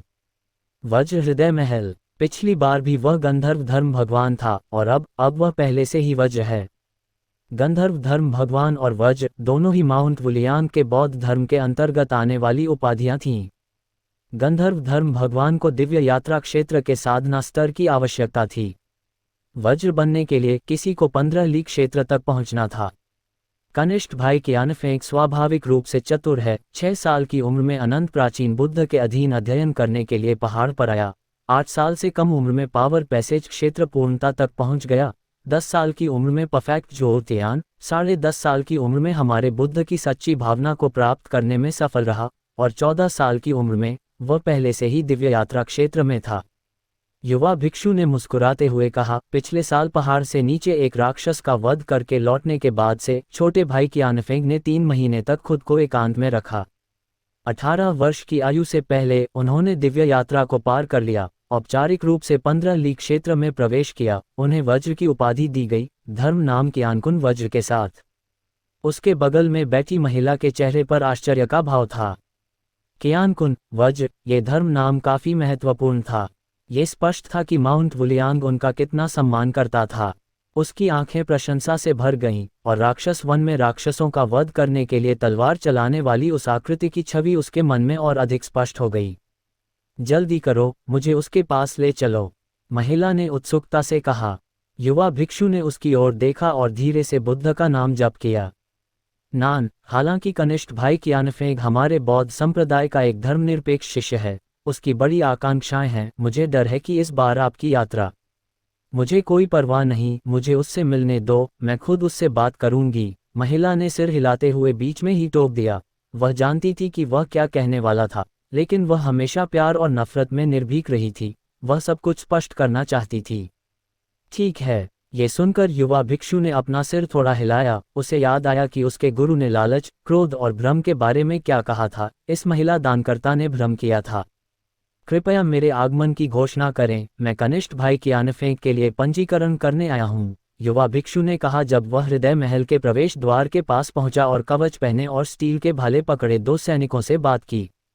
सैनिकों के कवच पर एक विशेष चिन्ह बना हुआ था, जिस पर एक सुनहरा युआन अक्षर बना हुआ था, जिसे देखकर युवा भिक्षु को अंदर बैठे युवक की शानदार स्थिति के बारे में सोचने को मिला और वह ईर्ष्या और प्रशंसा के मिले जुले भाव को महसूस करने से खुद को रोक नहीं सका। लेकिन तुरंत उसे एहसास हुआ कि वह लालची हो रहा है और उसने तुरंत अपने दिल में बुद्ध का नाम जप लिया। युआन कैंप के एक सैनिक ने युवा भिक्षु की ओर देखा, उसकी पहचान पहचानी, सिर हिलाया, फिर मुड़कर वज्र हृदय महल में रिपोर्ट करने के लिए प्रवेश किया। इसके तुरंत बाद नीले वस्त्र पहने और रहस्यमयी पीले रंग की आधी लंबाई वाली कासया पहने एक युवक महल से बाहर आया। वह सीधा और लंबा खड़ा था, उसकी भौहें सितारों जैसी थीं और आंखें तीखी थीं। उसकी भयंकर भौहों के नीचे एक जोड़ी ठंडी और दृढ़ आंखें थीं। कमर में तलवार और प्रभावशाली उपस्थिति के साथ वह एक गर्वित ड्रैगन जैसा दिखता था। भाई सोंग, युवा भिक्षु को देखकर ली कियानफेंग ने थोड़ा सिर हिलाया। ली कियानफेंग, क्या तुम्हें अब भी मैं याद हूँ? उसके बगल में बैठी खूबसूरत महिला ने युवक को घूरते हुए कहा, उसकी आंखें चमक रही थीं। ली कियानफेंग ने उसकी ओर देखा और भौहें सिकोड़ लीं। तुम हो, 1 साल पहले किंगफेंग रिज। महिला की आंखें आशा से चमक उठीं, क्या तुम्हें याद है?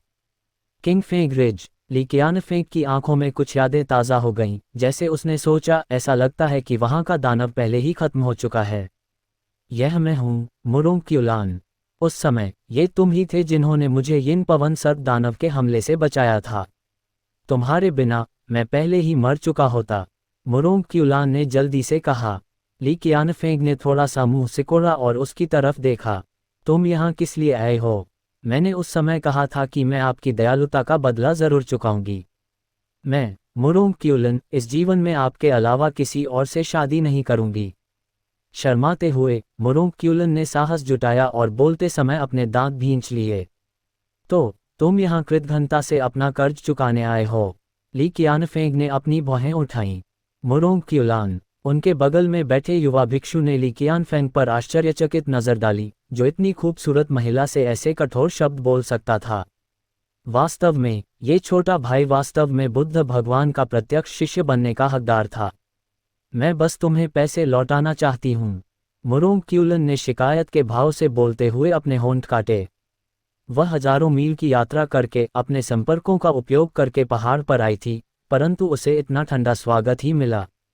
आपकी पारिवारिक पृष्ठभूमि क्या है? महिला की दयनीय उपस्थिति से अप्रभावित ली कियानफेंग ने शांति से पूछा। मुरोंग क्यूलन कुछ देर के लिए स्तब्ध रह गया, फिर जल्दी से जवाब दिया, मुरोंग परिवार बाईफेंग शहर का सबसे बड़ा कबीला है। मेरे पिता, कबीले के नेता, अपनी युवावस्था में ही 15 ली दायरे में पहुंच गए थे। उन्होंने व्यापक यात्राएं की और व्यापक संपर्क बनाए। वे बहुत पहले ही स्वर्गीय मानव दायरे में पहुंच चुके हैं और अगर उन्हें मौका मिले तो ये जीवन 3 अमर दायरे तक पहुंचने की उम्मीद के बिना नहीं रह सकता। आपके पिता की उम्र? इस साल वह 54 साल के हो गए। वह पहले से ही बूढ़ा है। ली कियानफेंग ने अपना सिर थोड़ा हिलाया। ऐसी प्रतिभा के साथ अमर क्षेत्र तक पहुंचना कठिन है, और भले ही वह वास्तव में अमर क्षेत्र में कदम रखे, वह मेरे लिए परिवार के सामने कुछ भी नहीं होगा। आपकी पारिवारिक स्थिति बहुत ही मामूली है। मुरोंग क्यूलन ने अपना मुंह थोड़ा सा खोला, अवाक। वह कैसे जागरूक नहीं हो सकती थी?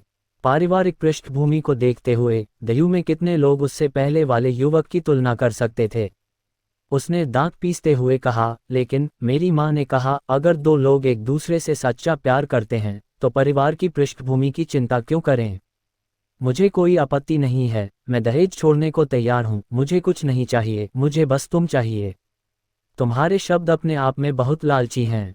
ली कियानफेंग ने उदासीनता से कहा, मैं खुद अनगिनत दहेजों से आगे निकल गई हूँ। मुझसे शादी करना आधा प्रांत हासिल करने जैसा है। मेरी शादी का मामला भविष्य में मेरी माँ द्वारा तय किया जाएगा, और वह केवल समान सामाजिक प्रतिष्ठा वाले किसी व्यक्ति पर विचार करेगी, जैसे कि राजकुमारी या ड्यूक की बेटी। आपके परिवार की स्थिति शायद उसके लिए सम्मान की बात नहीं है। मुरोंग क्यूलन का चेहरा पीला पड़ गया। उसके पास बोलने के लिए शब्द नहीं थे। उसने कभी उम्मीद नहीं की थी कि ऐसा होगा, एक महिला के रूप में अपनी भावनाओं को स्वीकार करने के लिए आगे आना, यहाँ तक कि उसका पीछा करने के लिए खुद को इच्छुक बनाना, और फिर भी उसे ठुकरा दिया जाना। पास में खड़ा युवा भिक्षु ली कियानफेंग के शब्दों से चकित रह गया। ये छोटा भाई अविश्वसनीय रूप से भयंकर था। लेकिन क्या होगा अगर भविष्य में आप जिस व्यक्ति से शादी करेंगी वह आपको पसंद न आए? मुरोंग क्यूलन अपने होंठ काट रही थी। उसे ऐसा लग रहा था जैसे उसके दिल से खून बह रहा हो। ली कियानफेंग ने भावशून्यता से कहा, विवाह के मामले अनिवार्य रूप से लेन देन के होते हैं, पसंद के बारे में नहीं। इस जीवन में केवल तलवार ही मेरे साथ है, बाकी सब केवल तुच्छ बातें हैं। ये सुनकर दोनों दंग रह गए और फिर सन्नाटा छा गया। उनके सामने खड़ा तेजस्वी युवक सूर्य और चंद्रमा के नीचे गर्वित अजगर के समान असाधारण प्रतिभा का धनी था, फिर भी ऐसा लग रहा था जैसे उसने अपना पूरा हृदय अपने हाथ में ली हुई तलवार पर ही लगा दिया हो। स्पष्टतः ऐसे व्यक्ति के साथ प्रेम और स्नेह की चर्चा करना व्यर्थ था। मुरोंग क्यूलान काफी देर तक चुप रही, फिर उसने कहा, मैं समझती हूँ, लेकिन अगर मैं आपसे एक उपपत्नी के रूप में शादी करने को तैयार हो जाऊं। ये कहते हुए उसने फिर से अपना सिर उठाया और उस असाधारण युवक की ओर देखा। उसके बगल में बैठे युवा भिक्षु ने अपना भाव थोड़ा बदला, महिला की ओर देखा और धीरे से अपना सिर दूसरी ओर घुमा लिया, क्योंकि वह इसे सहन नहीं कर पा रहा था। क्या यही वह है जिसके बारे में गुरु ने संसार की मूर्खतापूर्ण वासनाओं के बारे में कहा था? एक उपपत्नी के रूप में? ली कियानफेंग ने एक पल के लिए सोचा और कहा, एक ग्रैंड मास्टर की बेटी के रूप में आप मुश्किल से योग्य हैं, लेकिन इसके लिए मेरी शादी होने तक इंतजार करना होगा। मैं इंतजार कर सकता हूँ, मुरोंग क्यूलान ने तुरंत कहा। अच्छे से। ली कियानफेंग ने एक बार अपना सिर हिलाया और कुछ नहीं कहा, फिर अपने बगल में बैठे युवा भिक्षु की ओर मुड़ा और पूछा, भाई सॉन्ग, क्या तुम पंजीकरण पुस्तिका लाए हो? मैं एकांतवास से बाहर आकर थोड़ी देर के लिए पहाड़ छोड़ने वाला हूँ। युवा भिक्षु वास्तविकता में वापस आया, सिर हिलाया और अपने कासिया से एक रजिस्टर निकाला, साथ ही एक ब्रश और स्याही भी। भाई कियानफेंग, आप 1 दशक से अधिक समय से पहाड़ पर हैं, क्या आप इस यात्रा से घर लौट रहे हैं? वास्तव में अब घर जाने का समय हो गया है, लेकिन उससे पहले मुझे कुछ उपलब्धियां हासिल करने का प्रयास भी करना होगा। जैसे ही ली कियानफेंग ने बात की, उसने रजिस्टर करने के लिए ब्रश और स्याही ले ली। युवा भिक्षु ने आश्चर्य से पूछा, ओह, क्या भाई कियानफेंग को अभी भी उपलब्धियों की आवश्यकता है? भाई सोंग मजाक कर रहे हैं। ली परिवार के हम सभी सदस्यों को अपनी अपनी प्रशंसा अर्जित करनी चाहिए। इसके अलावा ये वापसी एक सच्चे ड्रैगन पद के लिए प्रतिस्पर्धा करने के लिए है। कुछ उपलब्धियां प्राप्त करना निश्चित रूप से मदद करता है, ली कियानफेंग ने जवाब दिया। बहुत ही मिलनसार दिखाई देते हुए उन्होंने भाई सोंग को ब्रश और स्याही वापस सौंपने से पहले पंजीकरण का काम जल्दी से निपटा दिया। युवा भिक्षु ने रजिस्टर को सुखाया, उसे बंद किया, ब्रश और स्याही को दूर रखा और मुस्कुराते हुए कहा, भाई कियानफेंग, आप बहुत सतर्क हैं। आपके साधना स्तर के साथ सच्चे ड्रैगन पद के लिए कौन आपसे प्रतिस्पर्धा कर सकता है? ली कियानफेंग मंद मंद मुस्कुराया, उसकी नज़र दूर तक चली गई। उसके मन में उस महिला की छवि उभरी जिसका जिक्र उसकी मां ने पहाड़ पर उससे मिलने के दौरान किया था। ली वुशुंग। 1 साल पहले जब वह राक्षसों का वध करने के लिए पहाड़ से नीचे उतरा तो उसने उसका नाम भी सुना। वह पहले ही कियानकुन सूची की कियान रैंक में पहुंच चुकी थी। 9वीं कक्षा की एक योद्धा जिसे एक प्रसिद्ध गुरु द्वारा प्रशिक्षित किया गया था, जो उससे 1.5 वर्ष छोटा था, उसने पहले ही जियांगू में ख्याति अर्जित कर ली थी तथा अपना नाम बनाने में एक कदम आगे थी। इस यात्रा में वह उनकी सबसे बड़ी प्रतिद्वंद्वी के रूप में सामने आएंगी। यद्यपि वे मिले नहीं थे, ली कियानफेंग को ये पूर्वाभास हो गया था कि वह उसके पदचिन्हों पर बारीकी से चल रही थी। ये सोचते हुए उसने अपने मुंह के कोने को थोड़ा सा सिकोड़ लिया ताकि अपने चचेरे भाई को ये बता सके कि हर कोई उसकी परछाई के बराबर भी नहीं पहुंच सकता। उसे अपने आप पर और अपने हाथ में मौजूद तलवार पर विश्वास था। क्या मैं आपके साथ चल सकता हूं? उसके बगल में खड़े मुरोंग क्यूलन ने अवसर का लाभ उठाया और सावधानी से पूछा। उसने ली कियानफेंग को दयनीय भाव से देखा। उसकी तलवार के प्रहार की छवि जिसने यिन पवन सर्प दानव को कुचल दिया था, अभी भी उसके दिमाग में गूंज रही थी। अगर तुम मेरे साथ चल सकते हो तो मेरे पीछे आओ। ली कियानफेंग ने उसकी विनम्रतापूर्ण हरकत से अप्रभावित होकर उदासीनता से कहा। कांग्यू शहर के अंदर राक्षस आपदा का समाधान हो जाने के बाद ली हाओ और अन्य लोग भी घर वापस जाने के लिए तैयार थे।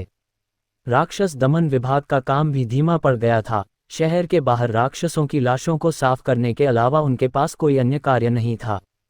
अस्थायी रूप से शायद ही किसी राक्षस ने कांग्यू शहर पर आक्रमण करने का साहस किया, सिवाय इसके कि वह आध्यात्मिक बुद्धि की कमी वाला कोई मूर्ख छोटा राक्षस था जिसने हवा के विरुद्ध अपराध करने का साहस किया। इस बीच ली हाओ ने पूरे शहर से सुलेख, कविता और पुस्तकें एकत्र की जिससे उन्हें काफी लाभ हुआ। नाम ली हाओ। आयु 14। साधना स्तर 15। ली क्षेत्र का शिखर। तलवार दाव 6ठा चरण उड़ान चरण छिपा हुआ धनुष। तलवार तकनीक अंतहीन समुद्र असली रूप गिरती बर्फ तलवार कौशल हिमस्खलन असली रूप। भौतिक शरीर पथ 6ठा चरण असंख्य रूप टाइगर प्रेस। शारीरिक तकनीक स्वर्ण त्वचा संशोधन वज्र सच्चा रूप 1000 जियास पवित्र शरीर जियाओ में रूपांतरण सच्चा रूप आदिम 5वीं परत सच्चा आदिम शरीर ड्रैगन सिकाडा शून्य शरीर ड्रैगन आरोहण सच्चा रूप। नियंत्रण पथ 6ठा चरण। नियंत्रण तकनीक स्वर्गीय गैंग जो त्यान कौशल स्वर्गीय गैंग सच्चा रूप 100 युद्ध चक्र स्वर्ग कौशल बेजोड़ सच्चा रूप ड्रैगन नदी दिव्य मेरिडियन ड्रैगन की सांस सच्चा रूप 9 क्रांतियां तारों वाला आकाश कौशल 9 क्रांतियां सच्चा रूप। मुट्ठी तकनीक 6ठा चरण। मुट्ठी तकनीक अर्ध चरण अजेय मुट्ठी 6ठी परत पूर्ण स्वर्ग और पृथ्वी भेदक मुट्ठी पूर्ण। शारीरिक तकनीक पथ 2रा चरण। आंदोलन तकनीक बाई फैंगक्सिंग परफेक्ट। शतरंज ताव 5वां चरण 18,322 बटा 50,000। चित्रकला 5वां चरण 8,273 बटा 50,000। कविता और पुस्तकें 3रा चरण 4,999 बटा 5,000। संगीत ताल 3रा चरण 4,999 बटा 5,000। मछली पकड़ने का ताव 5वां चरण 21,827 बटा 50,000। पाक कला दाव 6ठा चरण 99,999 बटा 1,00,000। शतरंज सूची संग्रह असंख्य रूप टाइगर प्रेस उड़ान चरण छिपा हुआ धनुष छुपा हुआ तेज 7 फीनिक्स लैम्प जलाते हुए। मास्टरपीस पेंटिंग संग्रह 1000 पहाड़ों पर उड़ते पक्षी पेंटिंग, बर्फ पहाड़ आत्मा fox painting, Qilin steed painting, रक्तसागर भयंकर जियाओ पेंटिंग, पर्वत परिदृश्य पेंटिंग, क्यूओन की पर्वत पेंटिंग। कविता और पुस्तक सूची संग्रह, झाओ शिन्हुआन की कविता, सोंग युआन की कविता। संगीत स्कोर संग्रह, phoenix seeking mate, hidden orchid, moon chime, little Hujiao. मछली पकड़ने की सूची संग्रह, कोई नहीं। खाना पकाने की विधि संग्रह, कोई नहीं। मन की स्थिति, शतरंज मन व्यय, कला मन व्यय, मछली पकड़ने मन व्यय, पाक कला मन व्यय। कलात्मक कौशल अंक 1। इस यात्रा पर उन्होंने 2 शतरंज मैनुअल प्राप्त किए, कंसीलिंग ब्रिलियंस और 7 फीनिक्स लाइटिंग द लैम्प्स। ली हाओ ने छिपाने वाली प्रतिभा को अपने भौतिक शरीर पथ में शामिल करने का विकल्प चुना और जल्द ही इसकी विशेषताएं स्पष्ट हो गईं। चमक को छिपाना, आराम की स्थिति में शरीर तेजी से खुद को ठीक कर लेता है और कटे हुए अंग धीरे धीरे पुनर्जीवित हो सकते हैं। ये प्रभाव उत्कृष्ट था, हालांकि उन्हें शायद ही कभी चोट लगी थी। 7 फीनिक्सेस लाइटिंग द लैम्प्स एक शतरंज मैनुअल था जिसमें जाल बिछाने और मारने की संरचना के बारे में बताया गया था। ली हाओ इसे तलवार दाव और नियंत्रण पद दोनों में उपयोग करना चाहता था, लेकिन कुछ विचार के बाद उसने नियंत्रण पद को चुना। जैसे ही एम्बेडिंग हुई, इसकी विशेषताएं भी स्पष्ट हो गईं। 7 फीनिक्स दीपक जलाते हुए साधना के 7 चक्रों के बाद व्यक्ति अपनी साधना की शक्ति को अस्थायी रूप से दोगुना कर सकता है। ये प्रभाव देखकर ली हाओ कुछ आश्चर्यचकित हुआ। ये प्रभाव बहुत मजबूत था, है न? इसका मतलब था कि अगर वह अपने मेरिडियन ओपनिंग स्किल और क्यूई सर्कुलेशन स्किल को 7 बार साइकिल चलाए तो ताकत दोगुनी हो जाएगी। ये ज्ञात था कि जैसे ही उनका नियंत्रण पथ छठे चरण पर पहुंचा, उनके द्वारा आदेशित अधिकांश साधना तकनीकें भी सत्य अवस्था तक पहुंच गईं। दाव की गहन अंतर्दृष्टि के अंतर्गत कुछ निम्न स्तरीय तकनीकें भी उच्च स्तरीय तकनीकों में विकसित हो सकती हैं। इसके अलावा जब कई तकनीकें उन्नत हुईं, तो ली हाओ की मध्याह्न रेखाओं की संख्या में उल्लेखनीय वृद्धि हुई, 69 से 98 तक। क्यूई परिसंचरण चक्र 248 से बढ़कर 369 हो गया। उनके अंतर्निहित जोल त्यान क्षेत्र की केवल क्यूई शक्ति ही कुल मिलाकर 8 मिलियन जिन से अधिक थी। यिन और यांग दोहरी पल्स के तात्कालिक दोहरीकरण प्रभाव से ये 17 मिलियन जिन से अधिक तक पहुंच सकता है। यहाँ तक कि शाही परिवार के पास भी केवल 2 मिलियन जिन थे, जो लगभग 9 गुना अधिक था, और अब इस गुण प्रभाव के साथ यह 18 गुना हो जाएगा। यह अंतर बादलों और कीचड़ के बीच के अंतर जितना ही विशाल था। हालांकि ली हाओ को पता था कि इस तरह की वृद्धि, हालांकि यह शरीर को नुकसान पहुंचाती है, लेकिन यह आक्रामक हमले का एक छोटा सा विस्फोट है। इसके अलावा उन्होंने अभी तक अपने शरीर की सभी 108 प्रमुख मेरिडियन को पूरी तरह से नहीं खोला था, अभी भी सुधार की गुंजाइश थी। एकमात्र पहलू जो अपनी सीमा तक पहुंच गया था, वह संभवतः उसकी आत्मा थी, जो स्वर्ग और पृथ्वी कानून की अभिव्यक्ति को संघनित करने में कामयाब रही थी। इस यात्रा से उन्हें बहुत लाभ हुआ, जिसमें 2 शतरंज मैनुअल, 3 उत्कृष्ट कृतियां, 2 कविता संग्रह और 4 प्रसिद्ध संगीत स्कोर शामिल हैं। ली हाओ ने फिलहाल उनमें से किसी को भी एम्बेड करने का विकल्प नहीं चुना था। उनका मानना था कि उनकी वर्तमान शक्ति के साथ केवल स्वर्गीय मानव क्षेत्र ही उन्हें अपनी पूरी शक्ति का प्रयोग करने के लिए मजबूर कर सकता है। तब उसे पता चलेगा कि किन क्षेत्रों में अभी भी उसकी कमी है और वह उनकी पूर्ति कर सकता है। जब नगर रक्षा सेना शहर के बाहर राक्षसों की लाशों को साफ कर रही थी, तो सोंग युयाओ ने ब्लैक विंड माउंटेन रेंज की स्थिति की भी रिपोर्ट यू शुहोंग को दी। यू शुहोंग ने तुरंत जानकारी की पुष्टि के लिए स्काउट्स को भेजा।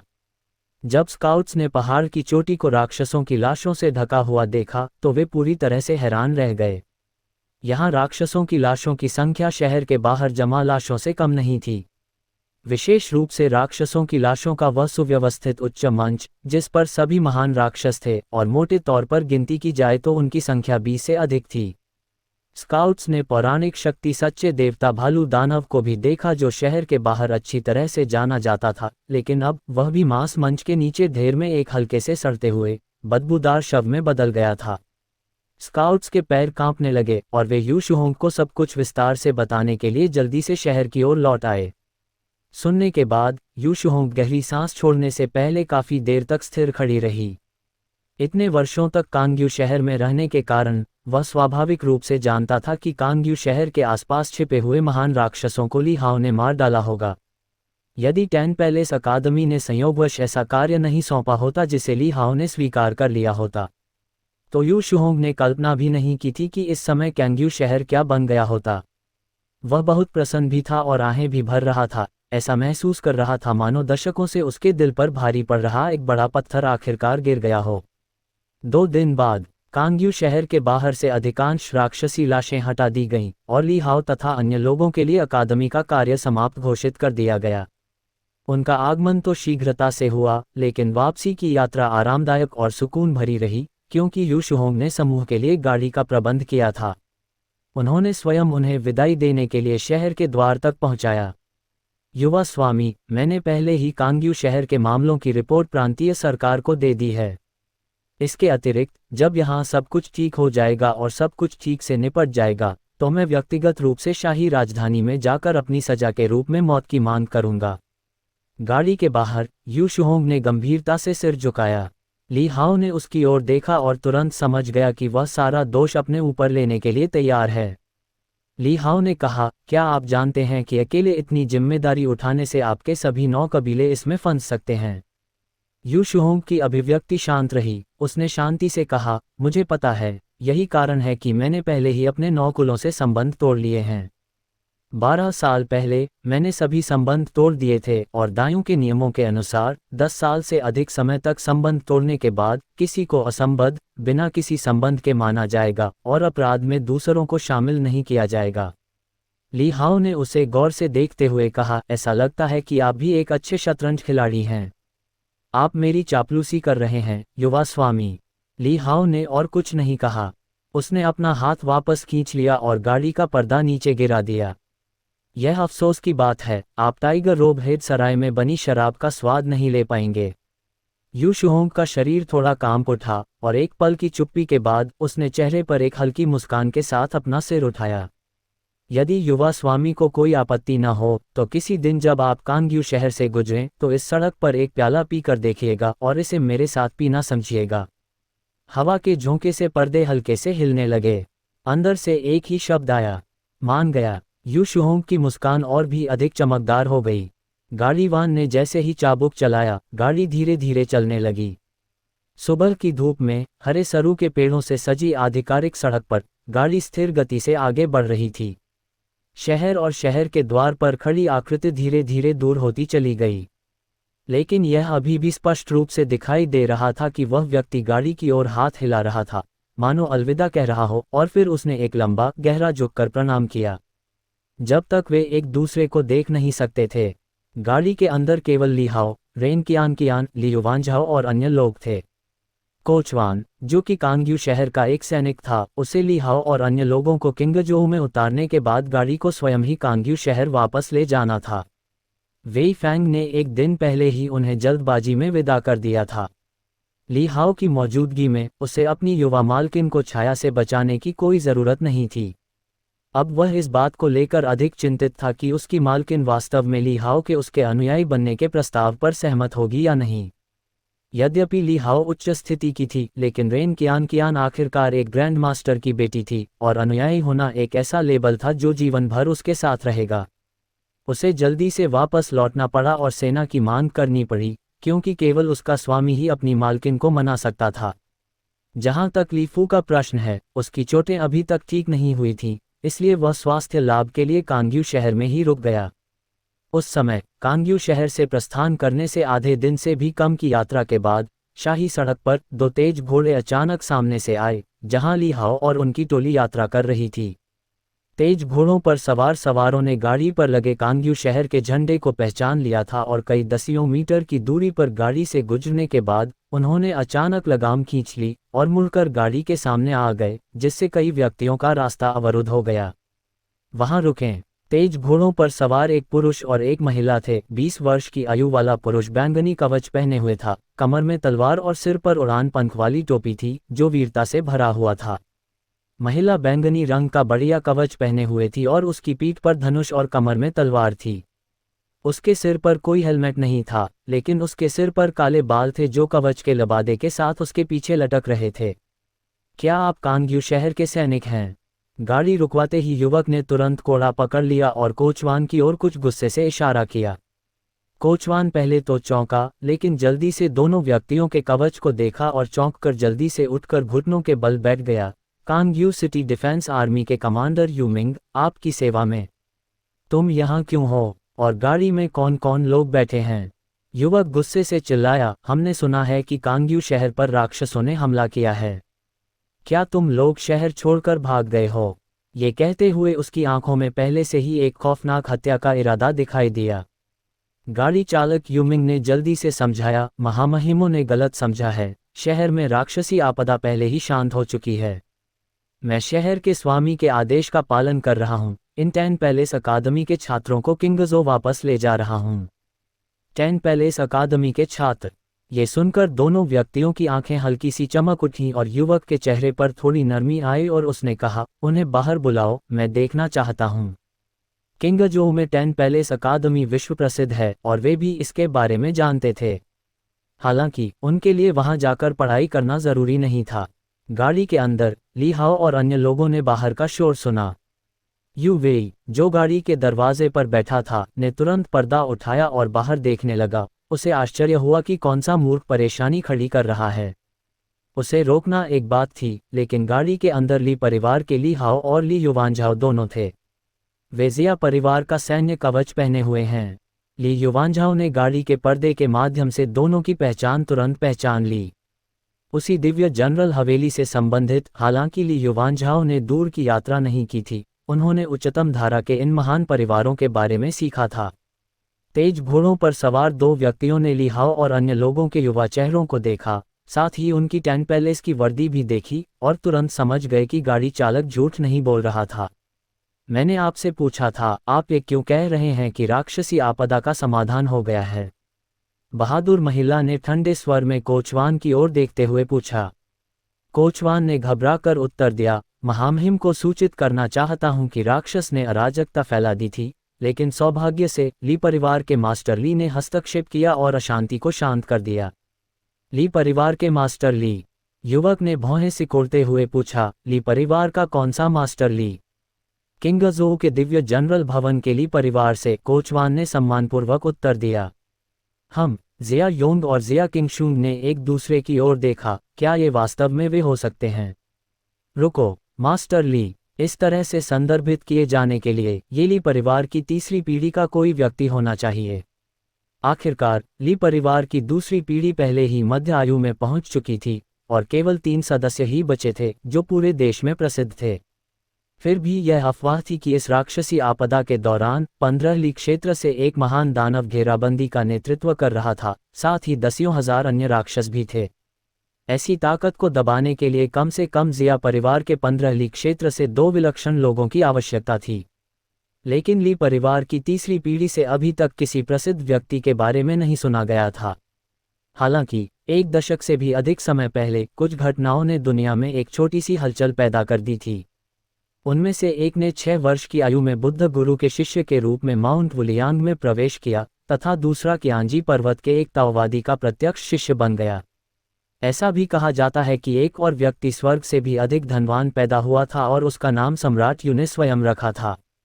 इस प्रकार सभी ने यह अनुमान लगाया कि उसकी प्रतिभा बहुत अधिक थी, लेकिन बाद में कोई खबर नहीं सुनी गई और यहाँ तक कि अफवाहें भी फैली कि वह साधना में असफल रहा। हालांकि उन अफवाहों के पीछे की सच्चाई स्पष्ट नहीं थी। क्या ये हो सकता है कि माउंट वुलियांग वाला इस दुनिया में आया है?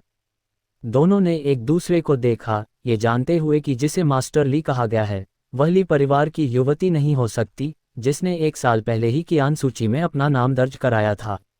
माउंट वुलियांग से तीसरी पीढ़ी के लिए इस साल 18 साल के हो जाने चाहिए। 18 और पहले से ही 15 ली दायरे में। जिया योंग ने अपनी आंखें थोड़ी सी सिकोड़ लीं, युद्ध की भावना का एक संकेत उभर रहा था।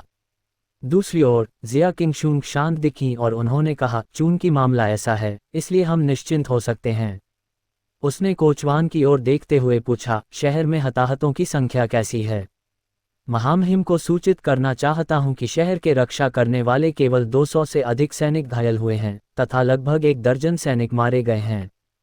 कोचमैन यूमिंग अत्यंत सम्मानीय थे। हम दोनों ही हैरान रह गए। इतनी छोटी सी लड़ाई में नुकसान, ये कैसे संभव है? 15 ली क्षेत्र की सहायता के बाद भी एक अराजक युद्ध में अभी भी कई लोग हताहत होंगे। क्या ऐसा हो सकता है कि आपके द्वारा लाई गई खुफिया जानकारी गलत है और इतने सारे राक्षस नहीं हैं? जिया योंग ने सख्ती से कहा। कोचवान डर से कांप उठा और जल्दी से बोला, मैं तुम्हें धोखा देने की हिम्मत कभी नहीं करूंगा। यहाँ अनगिनत राक्षस हैं, इतने सारे कि वे क्षितिज को काला कर देते हैं।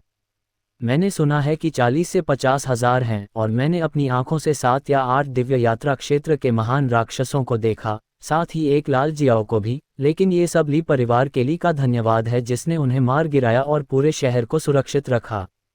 लाल जियाओ, ये पवित्र महल से बाहर निकाला गया जियाओ ड्रैगन होना चाहिए। जिया किंगशून की आंखें थोड़ी हिल गईं और उसकी अभिव्यक्ति गंभीर हो गई। वह लाल जियाओ एक साधारण 15 ली क्षेत्र महान दानव की तरह नहीं है, ये पवित्र महल के भीतर पोषित जादू का अधिकारी है और ताकत में उनसे थोड़ा ही कम है। जिया किंगशून ने कहा, मैंने कभी उम्मीद नहीं की थी कि ली परिवार की तीसरी पीढ़ी में इतना सक्षम व्यक्ति होगा। तुम अपनी नाक वहां घुसा रहे हो जहां इसकी जगह नहीं है। ये जगह किंगजू नहीं है, नहीं ये ली परिवार का इलाका है। जिया योन को भी अब कोचमैन की बातों पर यकीन हो गया और उसने ठंडी आवाज में कहा, दुनिया में प्रवेश करते ही इतना ऊंचा और शक्तिशाली अभिनय करना कितना बेतुका है।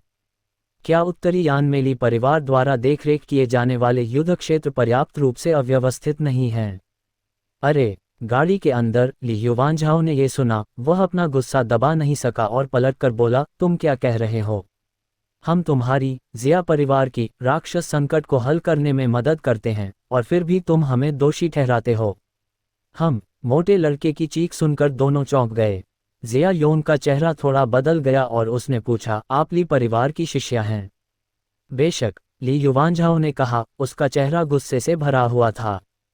10 पैलेस अकादमी के इन छात्रों को ली परिवार का प्रतिरूपण करने की हिम्मत नहीं करनी चाहिए। जिया योन को तुरंत शर्मिंदगी महसूस हुई। शुरू में उसने केवल उनकी पीठ पीछे असंतोष व्यक्त करने का इरादा किया था, लेकिन उसके शब्दों को सुन लिया गया।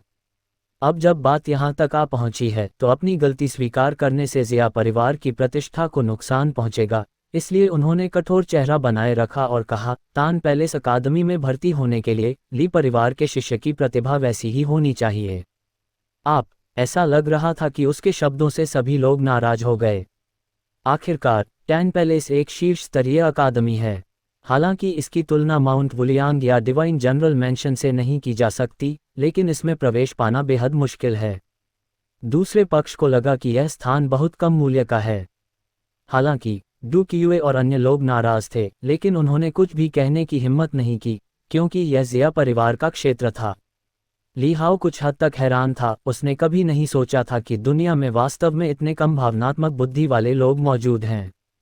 कोई आश्चर्य नहीं कि वे प्राचीन सैन्य अधिकारी सिविल अधिकारियों को मात नहीं दे सकते थे। ऐसी टिप्पणियां लोगों को तुरंत नाराज कर देती थीं। योंग भाई, चलो चलें। जिया किंगशून को एहसास हुआ कि जिया योंग ने अनुचित बात कही थी, इसलिए उसने अब और देर न करने का फैसला किया और जल्द से जल्द घर लौटने से पहले ये देखने के लिए कि क्या सब कुछ ठीक है, कांग्यू शहर जाने की तैयारी की। जिया योंग ने ठंडी सांस ली और अवसर का लाभ उठाते हुए शालीनता से बाहर निकल गया। ली हाओ ने कहा, क्या आप ऐसे ही चले जाएंगे? जिया किंगशून ने भौहें सिकोड़ी और गाड़ी के बीच में बैठे युवक की ओर देखा और तुरंत पहचान गया कि यह युवक समूह का मूल है। आपने अपने लिए राक्षस संकट को हल कर लिया और आप धन्यवाद भी नहीं कह सकते, और अब आपके पास उत्तरी यान में ली परिवार के मामलों की आलोचना करने की हिम्मत है। ली हाओ ने ठंडे स्वर में कहा।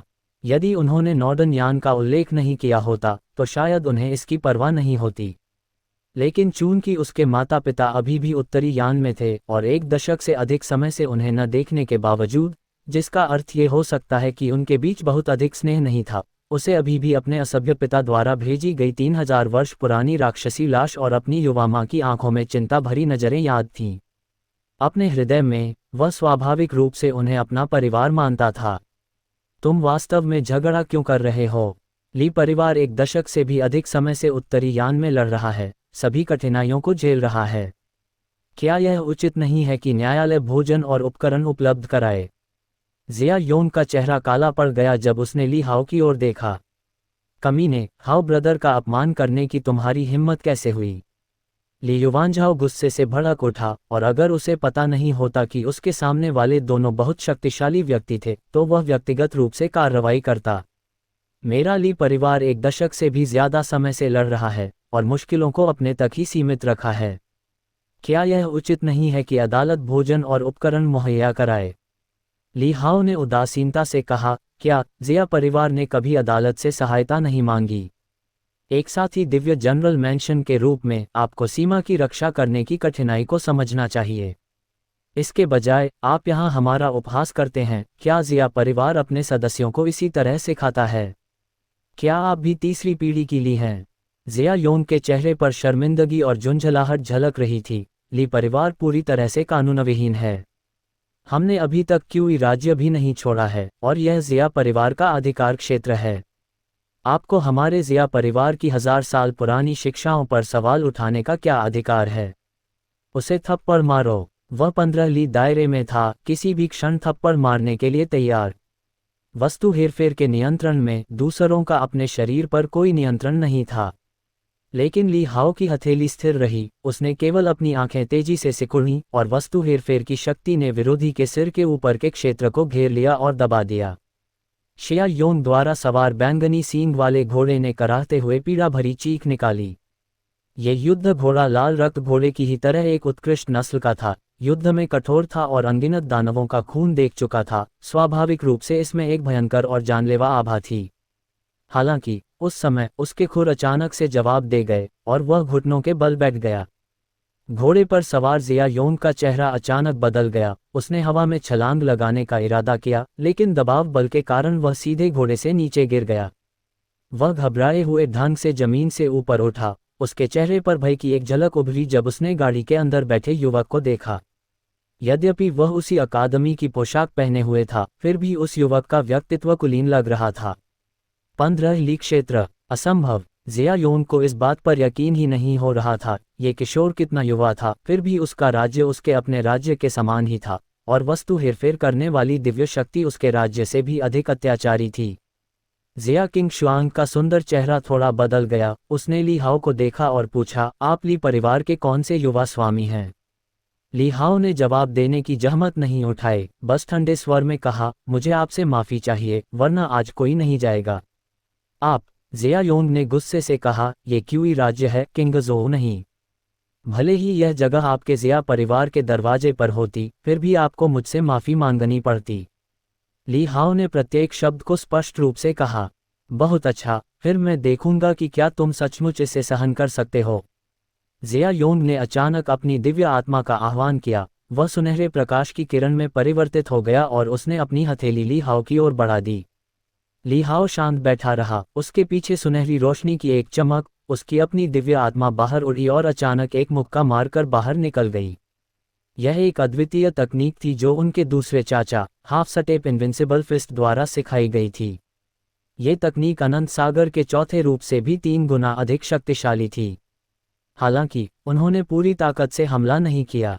मुट्ठी और हथेली के बीच प्रभाव के क्षण में एक जोरदार धमाके के साथ जिया योंग की दिव्य आत्मा एक भट्टी में बर्फ के टुकड़ों की तरह पिघल गई, तेजी से विघटित हो गई और मुक्का लगने से बिखर गई।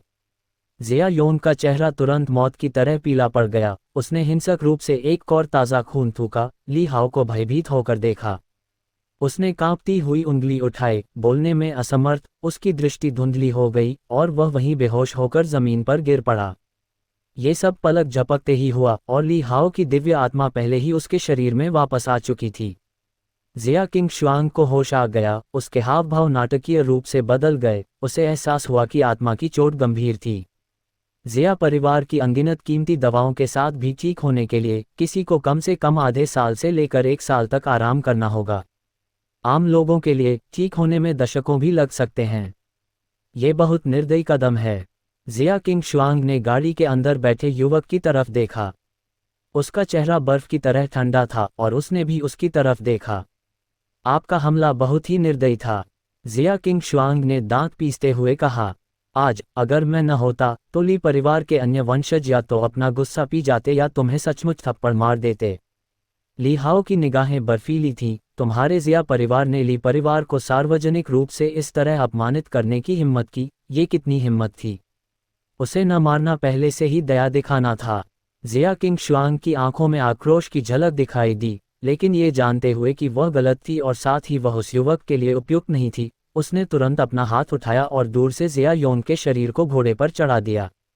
फिर उसने कहा, कांग्यू शहर को बचाने के बाद मैं आपको और परेशान नहीं करूंगा।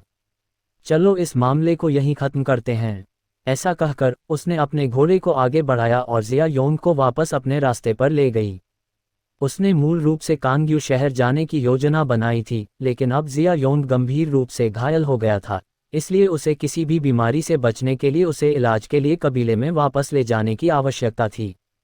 दूसरे पक्ष को जाते देख गाड़ी के अंदर मौजूद कई लोगों को भी एहसास हुआ कि ली हाओ और प्रतिद्वंद्वी के बीच आदान प्रदान संभवतः दिव्य आत्माओं का टकराव था, जिसे वे आत्मा साधना में आगे न बढ़ने के कारण समझ नहीं पाए।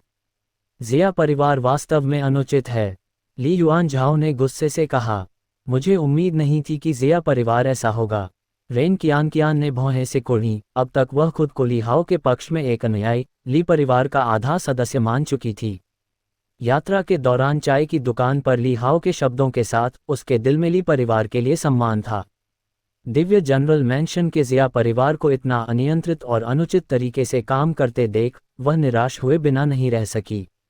ली हाओ ने दूसरों को जाते हुए देखा और उन्हें रोकने का प्रयास नहीं किया, बस अपना सिर थोड़ा हिलाया और कोचवान को अपनी यात्रा जारी रखने का निर्देश दिया। ये घटना उसके लिए बहुत महत्वपूर्ण नहीं थी। बड़े परिवारों में अहंकारी व्यक्तियों का होना आम बात है। उसने जिया परिवार के अद्भुत कारनामों के बारे में कुछ सुना था और पूरे परिवार के प्रति उसके मन में दुश्मनी नहीं थी, हालांकि उनके बारे में उसकी धारणा थोड़ी कम हो गई थी। वापस किंगजोऊ की ओर ली हाओ और अन्य लोग कांग्यू शहर के राक्षस दमन विभाग से मिशन पत्र लेकर रिपोर्ट करने के लिए टैन पैलेस अकादमी लौट आए। पत्र पर राक्षस दमन विभाग की आधिकारिक मुहर लगी थी और उन सभी पांचों को उनके मूल्यांकन में पूरे अंक मिले। पत्र पाकर सू येहुआ को कोई आश्चर्य नहीं हुआ। आखिरकार ली परिवार के 2 युवा स्वामी मिशन में शामिल हो गए हैं। कांग्यू शहर में राक्षस दमन विभाग थोड़ी सी भी समझदारी के साथ उनके लिए चीजों को मुश्किल नहीं बनाएगा। जहां तक पत्र के पीछे की सच्चाई का सवाल है, तो वह इसकी बारीकी से जांच करने की जहमत नहीं उठा सकती थी। आखिरकार पृष्ठभूमि भी किसी की ताकत का एक हिस्सा होती है। यहां तक कि उसे भी दिव्य जनरल भवन के चेहरे को ध्यान में रखते हुए ली परिवार के इन युवा स्वामियों और महिलाओं के प्रति कुछ शिष्टाचार दिखाना पड़ा।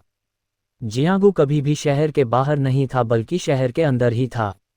रिपोर्टिंग समाप्त होने के बाद रेन कियान ने ली हाओ को ढूंढा और अपनी इच्छाएं व्यक्त की। उसने अपना मन बना लिया था।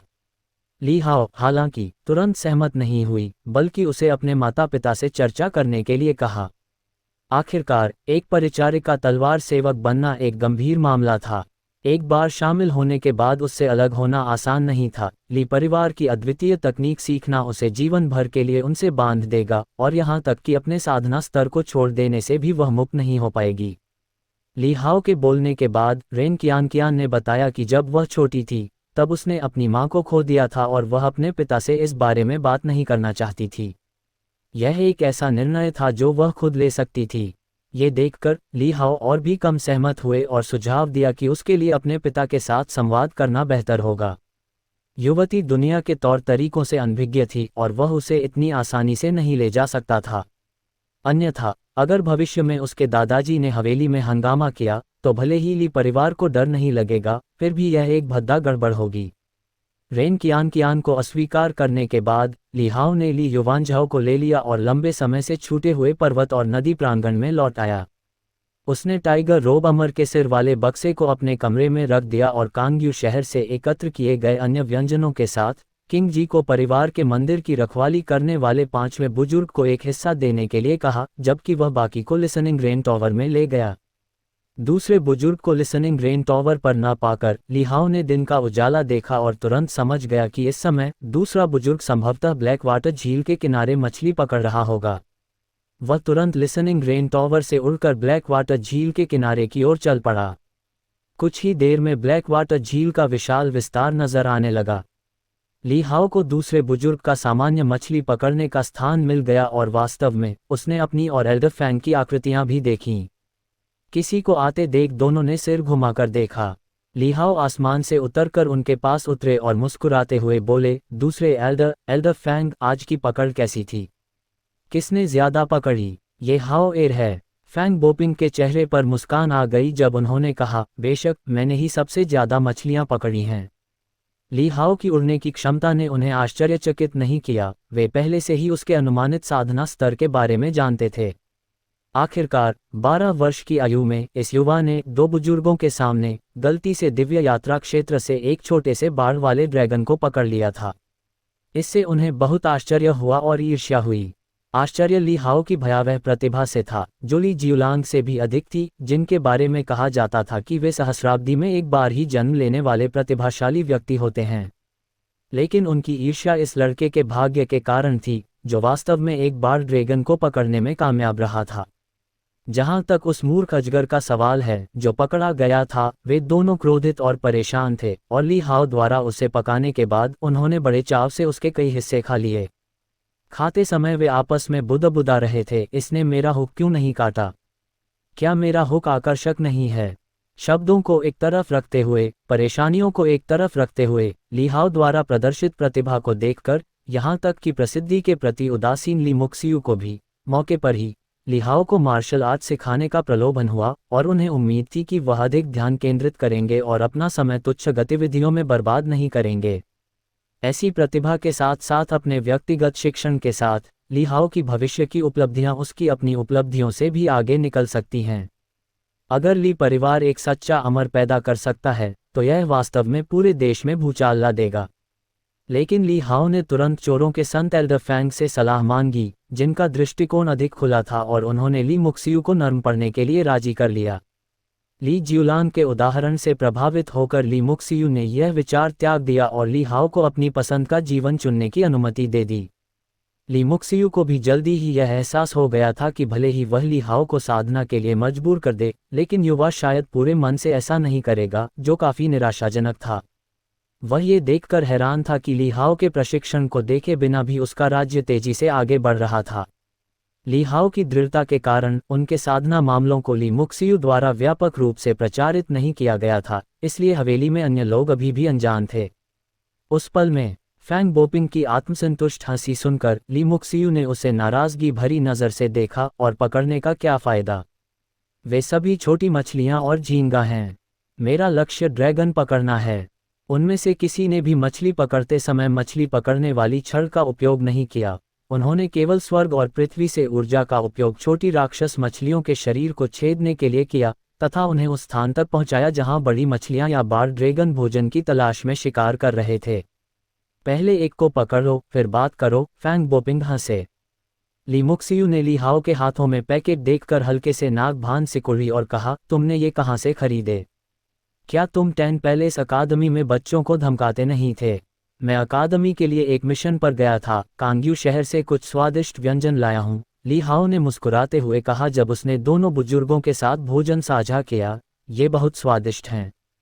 वाह, इस मुड़े हुए डोनट में डेयरी क्रिस्प है। फैंग बोपिंग ने एक टुकड़ा खाया और टिप्पणी की, स्वाद अच्छा है। तुम बहुत विचारशील हो गए हो, बच्चे, ली मुक्सियू ने हंसते हुए कहा और कुछ खाना उठाकर खाने लगा। इस समय सफ़ेद लोमड़ी शियाओ रॉ खुशी से दौड़ी। ली हाओ ने उसे अपनी बाहों में लेने के लिए नीचे बैठकर उसके लिए भुने हुए मांस का एक टुकड़ा निकाला। चिंता मत करो, मैं तुम्हें नहीं भूला हूँ। ली मुक्सियू ने टिप्पणी की, आपकी यह छोटी लोमड़ी बिल्ली की तरह मछली खाना बहुत पसंद करती है। जियाओ रॉ ने अपने दो छोटे पंजों से भुना हुआ मांस पकड़कर ध्यान से चबाया। दूसरे बुजुर्ग की बातें सुनकर उसने लोमड़ी की तरह मुस्कुराहट दिखाई, उसकी आंखें सिकुड़ गईं। ली हाओ मुस्कुराया, उसके सिर को सहलाया और उसे एक तरफ खाने दिया। उसने भी अपने लिए एक हिस्सा निकाला, दोनों बुजुर्गों के पास बैठ गया और खाना खाने लगा। इस दौरान वह बेकार की बातें करता रहा। अब आपके पिता के लौटने में ज्यादा समय नहीं लगेगा, ली मुक्सियू ने कुरकुरे बिस्किट खाते हुए कहा। ओह, ली हाओ ने आश्चर्य व्यक्त किया। क्या 1 दशक से अधिक समय तक चला युद्ध अंततः समाप्त होने वाला है? ली मुक्सियू ने बताया, मैंने सुना है कि उत्तरी यान युद्ध क्षेत्र में एक मोड़ आ गया है और पवित्र महल पीछे हटने का इरादा रखता है। ली हाओ की आंखें चमक उठीं। क्या इसका मतलब है कि वह अपने माता पिता से मिल पाएगा? छोटी हाओएर, तुम्हें अपने माता पिता को देखे हुए 1 दशक से अधिक समय हो गया है, क्या तुम अभी भी उन्हें पहचानती हो? फैंग बोपिंग ने मुस्कुराते हुए चिढ़ाते हुए कहा। ली हाओ ने एक क्षण सोचा, उसकी स्मृति में उसके माता पिता की छवियां सचमुच कुछ धुंधली हो गई थीं। ली मुक्सियू ने फैंग बोपिंग को नाराजगी भरी नज़र से देखा। यह बिल्कुल अप्रिय अनुस्मारक था। फिर उसने ली हाओ से कहा, ऐसा सिर्फ इसलिए हुआ क्योंकि आपकी पीढ़ी बड़ी हो गई है। ली परिवार की ट्रू ड्रैगन सीट का फैसला इस साल होने की संभावना है। आपके पिता के वापस आने के बाद ट्रू ड्रैगन सीट पाना लगभग तय है, उन्होंने कहा। हाओएर की प्रतिभा के साथ क्या कोई विवाद है? अगर यह मेरे ऊपर होता तो मैं उसे अभी ट्रू ड्रैगन सीट दे देता, फैंग बोपिंग ने खाना खाते हुए कहा। ली मुक्सियू ने उसे एक नज़र देखा, काश यह इतना आसान होता। क्या आपको लगता है कि ली परिवार के विशाल मामलों का प्रबंधन करना आपके जैसे अकेले बूढ़े व्यक्ति की तरह है? हमें परिवार की अन्य शाखाओं को संतुष्ट रखना चाहिए। हम एक को दूसरे पर तरजीह नहीं दे सकते और उनके दिलों में नाराजगी पैदा नहीं कर सकते। फिर वह ली हाओ की ओर मुड़ा और बोला, ठीक है हाओएर। उसने जवाब दिया। ली हाओ ने मुस्कुराते हुए सिर हिलाया। उन्होंने बहुत समय पहले अपने दूसरे एल्डर से ट्रू ड्रैगन सीट के बारे में बात सुनी थी। प्रत्येक पीढ़ी में ली परिवार एक सच्चे ड्रैगन का चयन करेगा, जिसे परिवार से सबसे प्रचुर संसाधन प्राप्त होंगे और साथ ही अपनी आत्मा की गुणवत्ता बढ़ाने के लिए पैतृक मंदिर में कई पूर्वजों से सहायता भी प्राप्त होगी। आत्मा उत्तराधिकार क्षेत्र में जितने आत्मा रूपों को संघनित किया जा सकता था, वह पूर्वजों से प्राप्त लक्ष्यों से निकटतापूर्वक जुड़ा हुआ था। 4 स्टैंड क्षेत्र के लिए 80 थे। फिर भी संघनित आत्माओं की संख्या बढ़ाने के लिए एक और तरीका मौजूद है, जो ली परिवार के पूर्वजों द्वारा बनाई गई एक गुप्त तकनीक है। पूर्वजों की आत्माओं के संयुक्त प्रयास से आत्मा के स्वरूपों की गुणवत्ता को बढ़ाया जा सकता है तथा उन्हें शाही परिवारों द्वारा विरासत में प्राप्त सच्चे मानव स्तर के बराबर स्तर तक पहुंचाया जा सकता है। यानी 180 संघनन। दिव्य यात्रा क्षेत्र में पहुंचने पर वे दिव्य आत्मा को संघनित करने में भी मदद करेंगे, जिससे दिव्य आत्मा क्षेत्र की पहुंच का विस्तार होगा। इसके अलावा 15 ली क्षेत्र को प्राप्त करने पर वे पैतृक आत्माओं की शक्ति को प्राप्त करके 15 ली क्षेत्र को शिखर प्रतिभा स्तर से आगे बढ़ाकर शीर्ष स्तरीय मानकों को प्राप्त करने में भी मदद करेंगे। तथाकथित सच्चा ड्रैगन अपने क्षेत्र में बेजोड़ सचमुच अजेय है। साथ ही ली परिवार के सच्चे ड्रैगन के रूप में उन्हें पैतृक आत्माओं द्वारा दी गई शक्ति को बढ़ाने का कर्तव्य निभाना चाहिए और पूरे ली परिवार की विरासत को संभालना चाहिए। बिना किसी दुर्घटना के उनसे परिवार का मुखिया बनने की उम्मीद की जाती है। यदि दुनिया में लाखों विलक्षण प्रतिभाएं हैं, तो 9वें स्थान पर पहुंचकर युद्ध काया प्राप्त करना किसी को प्रथम श्रेणी में डाल देगा। और ली परिवार के 9वें स्थान पर पहुंचे हुए विलक्षण प्रतिभा के लिए कई सर्वोच्च साधना तकनीकों के साथ इसे शीर्ष सोपानों में से एक माना जाएगा और सच्चा ड्रैगन शीर्ष स्तर को पार कर जाएगा।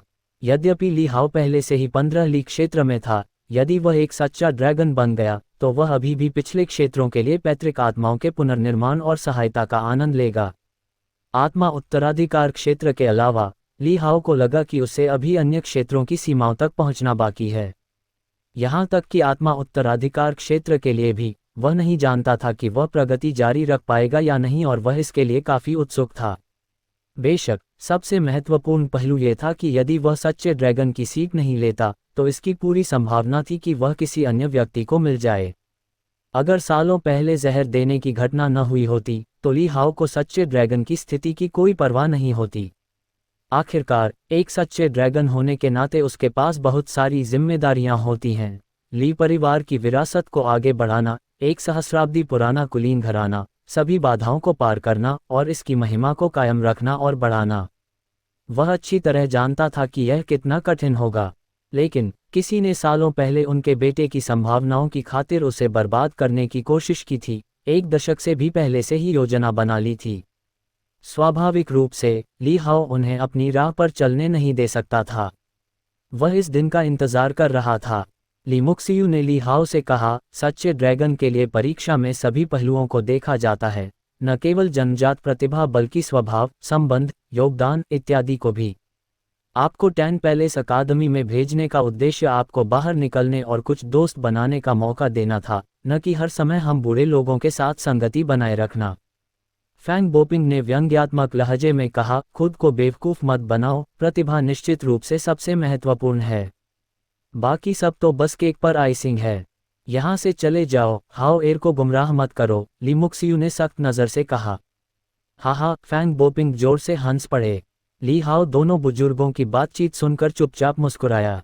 कुछ ही देर में दूसरे बुजुर्ग की मछली पकड़ने वाली छड़ी की डोरी हिल गई, किसी चीज़ ने चारा ले लिया था।